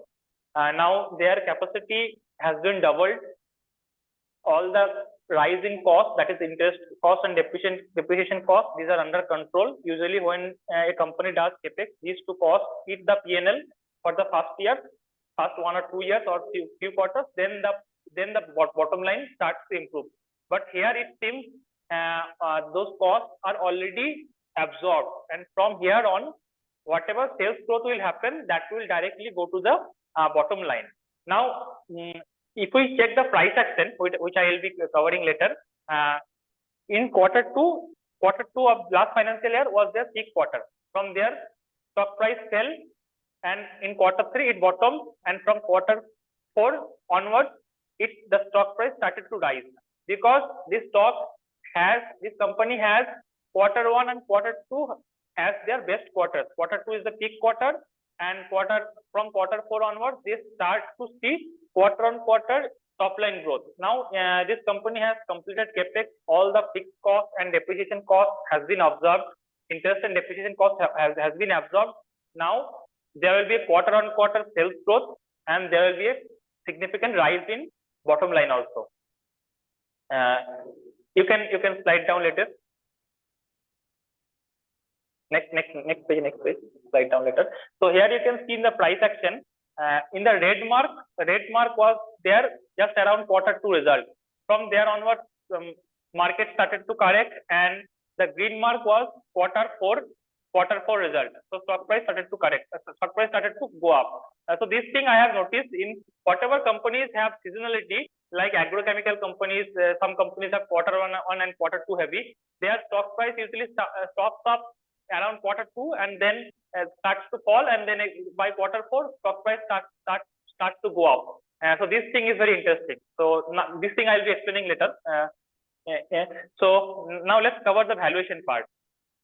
So if we consider the PE ratio, it is having a TTM PE ratio of 40, and the growth rate is north of 50-60%. So if we consider the PEG ratio, I just simply use the PE ratio because this thing really works for me. So PEG ratio is around 0.8, 0.7. So I ideally prefer companies having 20 PE ratio having 20 and 30, and they are growing like 30-40%, because at 20-30, between PE ratio 20 and 30, you have much margin of safety. But when the PE ratio is 40, you have less margin of safety. It is okay. It is neither dead cheap, neither very expensive. So if sales growth happens and bottom line improves, you will get return. But it is neither dead cheap nor very expensive. So Bella Casa falls in this category, that it's having a PE of 40, its top line is growing about 50-60%. And now, since they are having some operating leverage due to capacity coming on live, and there will be sales growth, so I expect their bottom line to grow much faster than their top line. So I think if 40 PE is fairly valued. I would call it dead cheap if I could get it around 20-30 PE. So now coming to the risk. So like with every capacity expansion, if there is a delay in ramp up of expanded capacity, that is a risk, and this will result in operating deleverage if the sales growth doesn't happen, because your fixed cost like interest cost, depreciation cost is already there. But if you fail to increase the top line, it will result in operating deleverage. So operating leverage is a double-edged sword, like you know. If the sales growth happens, your bottom line will increase faster, and vice versa. Now, like increasing depreciation cost, I told is a risk, but like I showed you earlier, there is a rise in depreciation cost, but interest cost did not rise. Interest cost actually reduced. So if you combine the interest cost plus depreciation cost, the total cost actually reduced. With capital expenditure, these are the main concerns, that interest cost and depreciation cost will eat the bottom line. But here, this risk seems quite low, because from last 3 quarters, we can see that total interest plus depreciation cost did not rise much. Okay, scroll down. Okay. Next is the slowdown in the fast retail market. This company is basically a proxy to the Indian fast retail market, like this company is highlighted, Vishal Mega Mart, V-Mart, etc. But these companies, Vishal Mega Mart, V-Mart, Trend, Upper Stop, they have posted growth. Aditya Birla is not growing. This I am talking about only the listed companies. Whatever their clients they are having, some of them are listed, so I could access the data of the listed companies only. And from the listed clients, I could see Vishal Mega Mart, V-Mart, Trend, Upper Stop, these are growing nicely. Aditya Birla is not growing, and Bazaar Kolkata is a new client. This is not listed, but their PR is Style Bazaar. Both of these companies operate in West Bengal. I am from West Bengal, so Style Bazaar is growing nicely. So I can assume that Bazaar Kolkata is also growing. Now next risk is risk of chart and general market correction, which I'll be explaining now. And just don't scroll. Another risk I forgot to mention, because nowadays stocks are randomly put in ESM. Whatever this is a microcap company, 600 crore company. So whatever stocks has given some explosive moves from bottom, they are now put into ESM. So this company has not given that much explosive move, only 30% move it has given from bottom, but as soon as it will give 50% or 70% move, it will be put into the ESM. So it is a short-term risk that we have to keep in mind. So many companies in my portfolio are put in ESM just because they give some move from bottom. So now I will explain the chart. So I use this long-term channels. These channels really work for me. So it is the bottom line of the channel is the support, and upper line of the channel is resistance. So I can show you countless examples where these channels really work. These things really work for me. So the theory is once the stock comes to the bottom of the channel, if the fundamental support, it will touch the top of the channel. Okay. Now here the stock touched its channel bottom twice. So now it has to touch the channel top. That is what channel theory says. Now one counter argument is sometimes the middle of the channel, the dotted line acts as a resistance. So now it is in that zone. So it will be interesting. But long-term thing says that this should go up. That it should go to the channel top. And fundamentals, if they support, this should go up. Fundamentals if they support. Slide down, please. So this is a really long-term chart. This is a weekly chart. You can see. Now little bit next. This is stop. So previous one, please. Previous one. Yeah. So you can see from 2024 November post quarter 2 result, stock started correctly because as I explained, this is a seasonal company. Quarter 2 is the best quarter, and then stock price starts to correct, and by quarter 4, quarter 3, it makes the bottom and it starts to go up. So here this thing has happened. Okay, now go down, please. Now coming to the daily chart.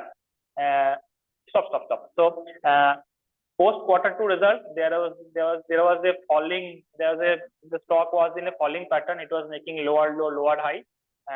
Then after that, it broke out of that downtrending pattern. Now most likely it is making a bottom. If you know about head and shoulder pattern, head and shoulder when forms after a rally, it is a topping pattern, and head and shoulder when it forms after a fall, it is a bottoming pattern. So here you can see. I did not mark actually.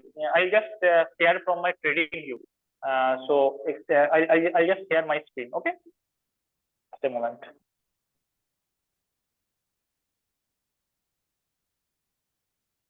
Can you see my screen? Yes. Okay.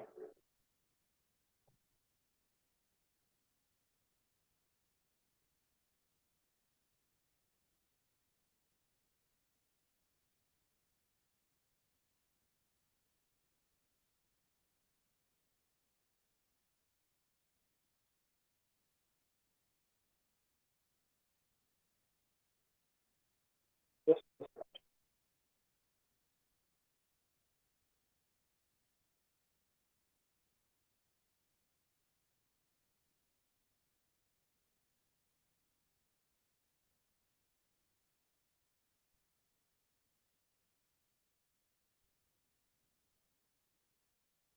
Can you hear me?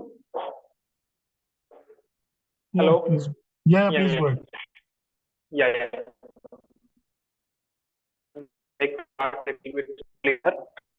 So, like I was talking about head and shoulder bottom, so I'll just mark it so that you guys can see it.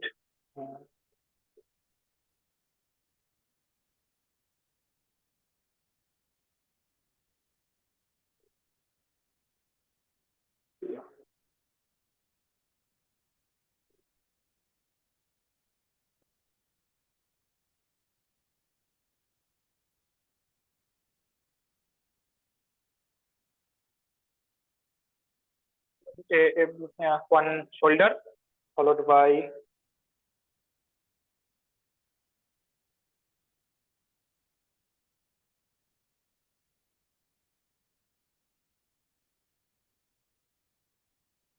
this is the head, and now right now it is forming the right shoulder. last solder. So you can see a lot of stock is having this this pattern. Like my previous presenter was presenting a stock. That stock also had similar pattern. So this is a rough head and shoulder, and it's about breakout. So that's the chart part. I have recently taken entry here around between 450 and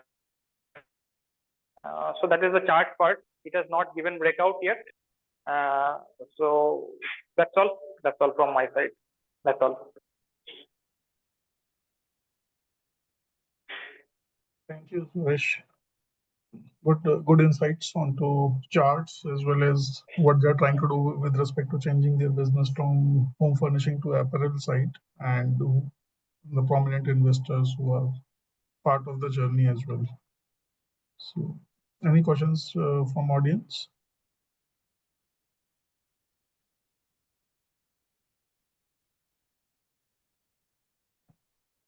Okay. If there are any further questions from the audience, please put in the chat. Thank you, Suresh, for your time and effort. Really appreciate your part. Thank you. Okay. So we'll move to the last presenter of the day, Vishal. So Vishal, can you check if you're able to see share the screen? Yes, hope I'm audible. Yes, you are. I've connected using my mobile device as well, so that I'll have some better audio. Okay. I'm sharing my screen. Sure. Yeah, it is Let me visible. know if it's okay. All right. Okay, so firstly, thank you, Puneet Bhai, for giving me this opportunity, and thank you all of you to listen to me right now, which I'm going to present. And this is my very first presentation. I'm not an expert like all of you, and I tried to put together whatever I could. And this is one of my core portfolio holdings. And quick disclaimer before I get started, I'm not SEBI registered, and this is purely for educational purposes. And I request you to please do your complete due diligence and always consult your financial advisor, if any, before you make any financial decisions. Okay, having said that, without any delay, I'll get started. And as most of you all know, the theme that we are going to discuss is about water management. And I just want to give you or walk you through a quick glimpse as why water is very important for us. And it is the most neglected theme right now, I would say. And a lot of people are not showing interest there. And I would say a lot of pessimism is there. So, but here is my take and why I feel that is very important. As you all know, water is the unseen force, and 50 to 70% of our body is made up of water, and it is essential for every function, every cell, and we cannot survive days without it. And all the ecosystem within our planet is dependent on water, and if you do not have water, then there's no life. And it is very important and crucial in our day-to-day lives for everything that we do, from drinking to growing food. And what is the concern or the trouble that we are currently facing, not just in India, but across the world? So there's a lot of untreated wastewater, which is coming up to a percentage of 70 to 72 of urban areas in India, which totally goes untreated. And just imagine pouring out of 4 buckets, every 3 buckets of dirty water straight back into the environment without recycling is a pure waste. And only out of that wastewater, what is going untreated, I would say the rest is treated, that is 28 to 30%, if we put the 72% aside. And having said this, why it is very important for us to conserve water and recycle it is because we only have 1% of fresh water in the entire earth, and which is readily available for us to drink. And with the growing amount of population and a lot of climate change that's happening, there's a lot of water crisis that's going to come up that we are going to foresee in future. Even if you see as on today in all the urban areas and growing cities, in all the high-rise buildings or apartments, you have a lot of water crisis. And when summer comes up, there are a lot of water tankers that are being ordered for water, as the underground water levels reduces, and also in the reservoirs and in the dams, the storage levels decreases if there are no proper rains. And in the end, it also saves energy and lower bills, reduce our need for infra. So I'll move on to the next slide. So I'll quickly give you an overview about the company that I'm going to discuss, the opportunity, its margin guidance, growth and expansion risks, and exit strategy, which is going to be very subjective as per me. I may be wrong as well. And while I say this, there are many players in this space, as most of you all already know. But I chose this one because of a few reasons, and I'll discuss while I present my thesis. Okay. So the company is none other than the Enviro Infra Engineers Private Limited. So Enviro is basically one of the India's largest wastewater, or the leading infra company in the wastewater and the water management space. So its core operations are mainly into STPs and WSTPs. It also does CETPs and water supply schemes, as you can see. This is from the company's slide, the snippet that I've taken. And mainly, they are also having a lot of government projects. So it is having a mix of, I would say, projects from majorly their clients are government clients, and they specialize in the design, construction, operation, and maintenance of critical water and wastewater infra. And that includes, as I already mentioned, the sewage treatment plants, the water treatment plants, and the others. So what they do is, so they started in 2009, and they are into three verticals. One is the EPC, the other one is HAM, and the third one is operation and maintenance. And their major revenue comes from EPC, 75%, and the next comes from operation and maintenance and HAM. So they also have this mix of water recycling and water treatment, wastewater treatment. So they are spanned across 11 states, and this is their workforce. They have 211 engineers, 1265 employees and workers, and they have a robust order book. Their revenue has also been growing significantly, and they are bidding for very good amount of projects. And their PAT is also growing constantly, and currently it is at a 0.24 as a debt to equity ratio. And so why do we need the water to be treated? As I already mentioned in my very first slide, the water sources are depleting, and looking at the picture here, by 2030, there's going to be a huge supply gap of 50%. And that is the water demand and supply that we are looking at. And it is going to grow at a CAGR at 2.8%. While the number is pretty small, it looks a very small or a minuscule percentage, but the need is very huge and the opportunity is very huge. So as I said, a lot of players are there, but everybody is going to get their own pie depending on how they are going to operate and what they are going to capture. So as you can also see, there are some pointers here. Maybe in the end, the deck will be shared. You can go through this, and this is also from the company's presentation. Okay, I'll move on to the next. As I said, these are some opportunities and the spending from the government year on year in every budget. As you can see, there are the missions, Jal Jeevan Mission, National Mission for Clean Ganga, if I'm not wrong, and Amrut, where government had been or has been, spending this much amount of annual budget towards water. And of late, all the water thematic companies or the sector is having a very huge pessimism because of the spending, and they have been neglected. But while I say that, it is very essential for us to look at it in a different aspect, not just in terms of stock wise, because we are going to have this escalating water scarcity if we are not going to address this need. And there are also projections that we would face at least 40 or 50% of Indians will face this drinking water scarcity by 2030. So hence the reason why government has come up with these missions, whatever I mentioned, Jal Jeevan, Amrut, and national mission for Ganga in driving the significant infra development in water and wastewater management. So coming to Enviro, so Enviro is very well positioned to capitalize on this increasing demand for these issues across India. And as on 31st March 2025, it has had a robust order book of 1185 crores as it was there in the slide. And it has 22 diverse projects across multiple states. And the operation and maintenance order book is approximately 800 crores. And it also secured new orders worth 200 crores in the FY26. And we also have some unbilled revenue that is INR 265 crores in FY25.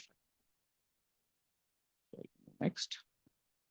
And the company had been posting very good results. It had a very strong financial performance for FY25. The revenue grew by 46% year on year compared to 729. We are at 1066 crores this year.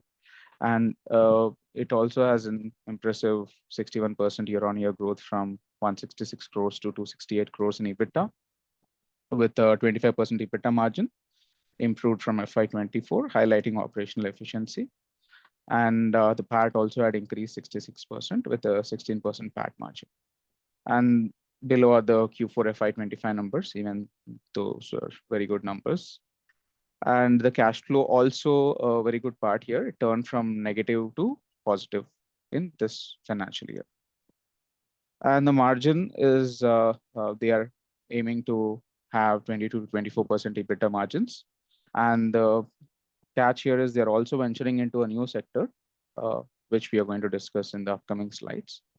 And one thing which I like about this company is they have in-house execution and complete design, everything they take end to end with in-house, and hence the reason why they were able to maintain good margins. And this had been said by management in many con calls as well. And these are some snippets from the presentation, where we can see that the revenue had almost tripled in the last 3 years, and EBITDA also had more than tripled. Same is the case with PAT.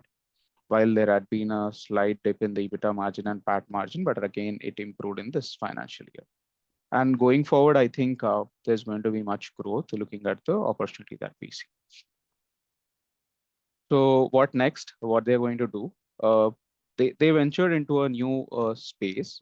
They have announced this in last December, and recently they have completed the acquisition of Enviro Infra Renewables. So they are focusing on these two segments. One is the clean energy and also the compressed biogas, where they have acquired this EIE Renewables with a step-down subsidiary called Sun Access Renewables, which is purely focused on solar, hydropower, and green hydrogen. And as they say that they do not want to stay only in water, but also venture into the other aspects, which caters to the environmental needs and which has a huge opportunity lying ahead. And they're slowly getting started there. And they also have a planned investment of 50 crores from IPO funds. And I think that had been recently acquired. And their model is more like an asset-light approach, mixing independent power producer or PPA projects along with EPC. And they're also expecting to generate revenues as early from FY26. But this is the risk and the catch here, which is there with the particular stock. And also they're focusing on the compressed biogas while they do the water treatment, as I was presenting in one of my earlier slides. So as you can see this, how they start, the water from our home goes through the collection system and then goes to the station. From there, it gets filtered and then the grid gets removed, and then the biosolids are going to get accumulated. And that's how the entire process takes place. And then the treated water is released back to the environment. So that's one of the other opportunity that they're going to tap, and they're going to create waste to energy. And they are installing the plants in 3 existing projects, which are at Jaipur, Jodhpur, and Saharanpur. And once the pilot is completed, depending on that, they want to further expand it to other areas accordingly, based on the success. And the expansion, they are aiming to increase the scale from 50 to 200 MLD, and the STP sewage treatment plant scale and the CETP from 20 to 50. And they're also expanding pan-India and opportunities in reuse, ultrafiltration, RO, and zero liquid discharge plants. And they're also planning to, move into the international markets. The only one risk, the geographical concentration risk, is they are majorly concentrated in Madhya Pradesh, but now they are, moving to different states within the country. And these are some of the pointers, as I already mentioned in my slide, which I've taken it from the company's presentation. And a couple of key risks, as I mentioned. So we have a heavy government reliance, and where these contracts are dependent on the spending by the government and the policy changes. And the management also addressed that they are going to have that mix reduced in coming years as they are venturing into these new segments. And any delay in payment will directly impact the cash flow. And that has been the case for all the water companies that are operating in this space. And that's the reason why you see the entire thematic stocks underwater have gone down by a lot of percentage.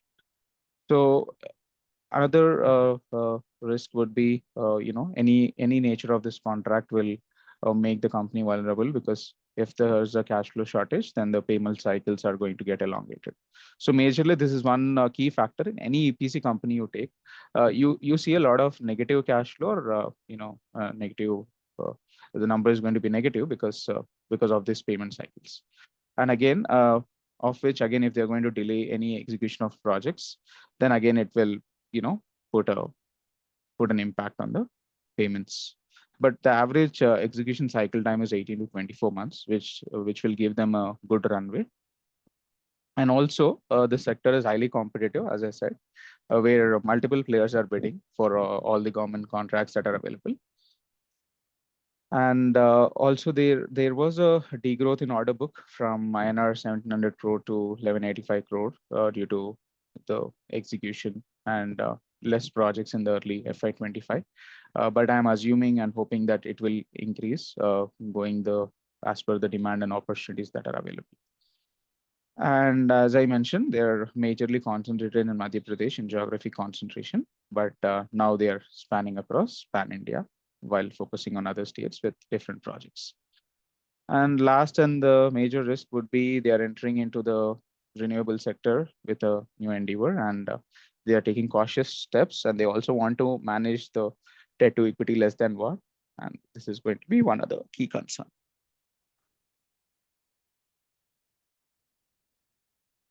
Okay. All right. And we almost come until the end. So these are some valuation scenarios that I am projecting. And I'm assuming only a 30% revenue growth. I'm being very conservative here, looking at the spending and the other things that is happening around. While it can be beyond 30, but I am still keeping my expectations very less and having the same EBITDA margin. Sorry. Was there any question? Okay. So and also I'm having the same EBITDA margins because they're entering into new segment. I'm not considering that for now. I'm still focusing only on the water and the wastewater and the EPC HAM projects, and having the same EBITDA margin. This is what I'm projecting: base, bull, and bear case, having these different multiples. So accordingly, based on the previous growth of 1,066 crores, if I'm having a 30% sales growth and then coming to those margins, I'm getting a projected EPS of 13.05 rupees. And accordingly, the targeted price is going to be something like this. And this is what I'm projecting. And this is purely subjective. It can be beyond this or lesser than this. And this is how the chart is looking like as of now. As you can see, it got listed in the early November, December last year, 2024. And the stock ran up almost until 400 odd levels. And then it came all the way down to almost 180 or 190 odd levels. And in fact, I started accumulating since the time it got listed and kept on adding it quarter after quarter basis the results. So this had been the trend before results. It ran up even last quarter. And then again, it came down. Even now it ran up. Now again, I believe it will take support somewhere around of the 210 or 200 levels, odd levels.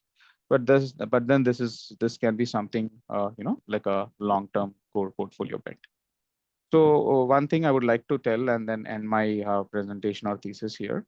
What I've learned in the due course of time is that always, as the saying goes, and none other than the legend, he says there are two rules. Rule number one, never lose money, and rule number two, never forget rule number one.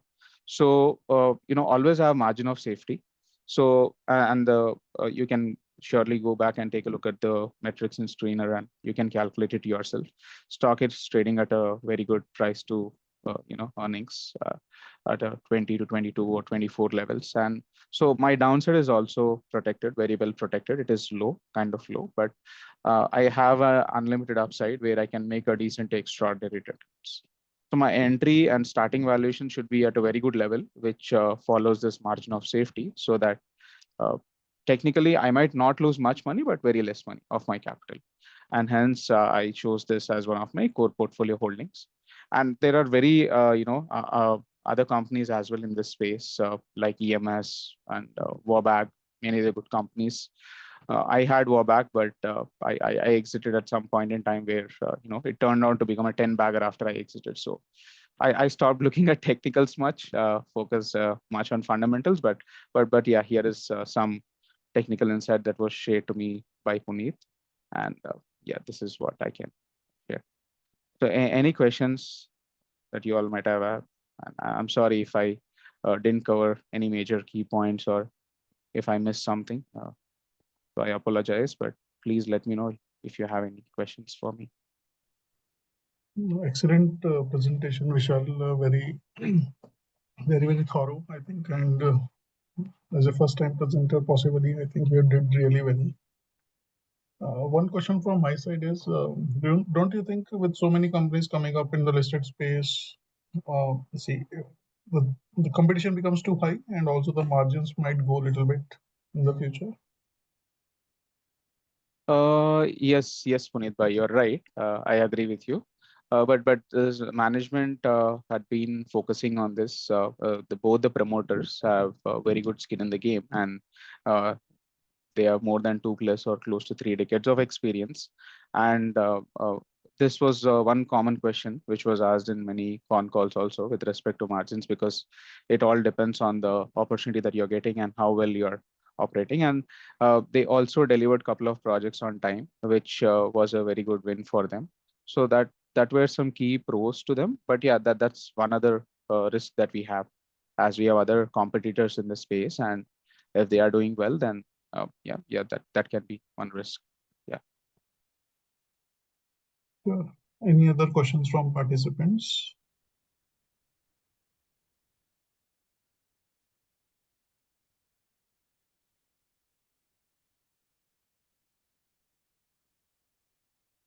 Lot of praise for you, definitely in the chat. No, Great. thank you very much, everyone. Well, in fact, since the start, while I was looking at every presentation that every presenter has shared, I got a lot of learning, looking at the way they were getting insights, covering each and every different aspects of the value chain. And so I was wondering what else can I add, but the time was very less. I didn't want to go and disturb my presentation, but it was very insightful, great learning from all of you. And thank you very much, Puneet Bhai, for giving me this wonderful opportunity. And yeah, and I wish you all the very best. Yeah, learning so and growing together. Yeah. Questions are not ending here, possibly in the WhatsApp chat. They might continue on the business. So we'll answer that there also. So sure. Thank you once again. So time has come for we are ending the first day again with the audience time. Fastest fingers first. I hope you guys are able to see my screen. Yes, no? Yes. Okay. I'll go on mute. Thank you. Yeah, sure. I hope all are ready. Wait, I think I just went fast. I hope all are ready. So let's understand the question and then reply, right? So it's not from the businesses. Again, just like we did in the start of the session, on the similar lines. If alpha learner investment account earns an average return of 24%, what time it will be doubled in approximately? How many years?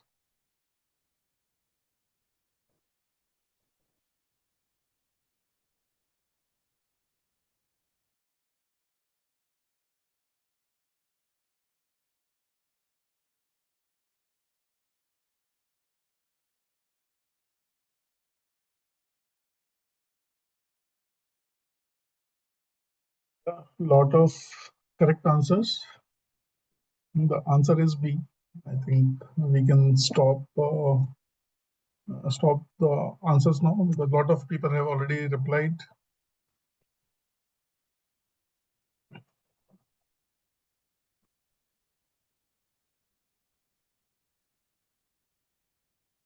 So the answer is B. It will approximately double in 3 years with the rule of 72. So this kind of calculation should be very, very handy for all of you. You should be able to judge the stock movement very fast with all these things.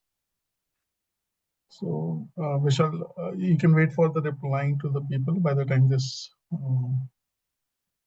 audience poll goes. Sure. I'm sorry. Yeah, it's okay. And the next question is coming up. Your best friend told you about a stock scheme that fetches risk-free returns of 25% per year, investment 10 lakh, minimum period 6 years. What would be the returns you would be expecting after 6 years?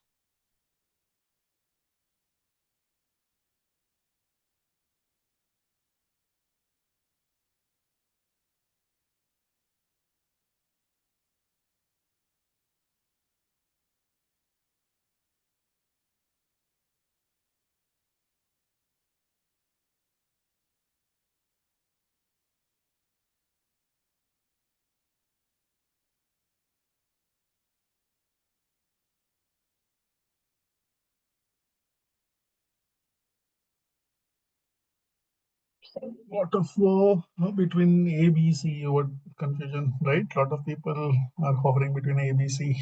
What would be the right answer, guys? We'll stop here. Some right answers are already available. So what would be the right answer?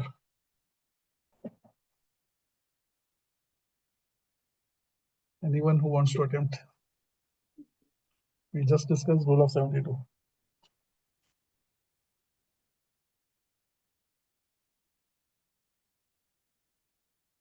So with 25%, right? 72 divided by 25, approximately 3 years. So 10 become 20 in 3 years and 20 become 40 in 6 years roughly. Maybe a little bit more, possibly with compounding, goes towards 50. So what could be the right answer? 40, 50?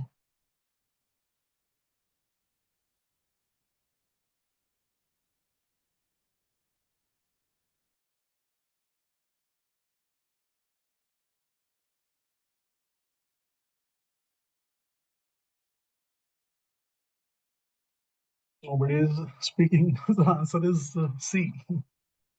The idea is to inculcate a feeling of reading in between the lines. If it is too good, right, you should expect too bad in terms of returns. So the answer is almost nil. Calculations aside, you will definitely be getting almost zero with this. So I will figure out who answered best in both of the questions and I will come back.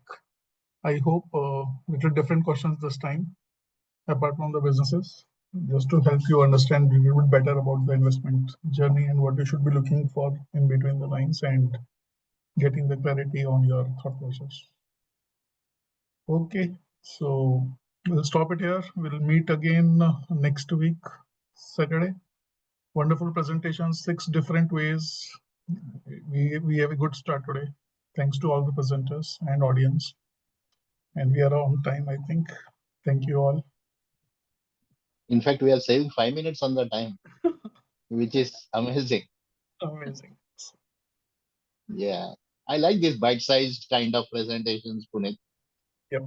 I'm not promising that I'll stick to that format. Pressure on you and me. Yeah. And But possibly on we have Palsar. got to a very good start. Yeah. Thank you very much. And Amar is having a new look.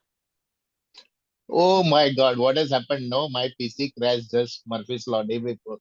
And when I reinstalled everything, this photo it pulled up from my old Gmail. It is not intentional. This is very old photo. So forget about the looks. Okay. Have a great day, everyone. Thank you all. Yeah. Okay. Thanks to all the We'll presenters. meet Thanks again much. on 14th. I will share the recordings with the people. Thank you, everyone. It's all. Thank you. Thank you.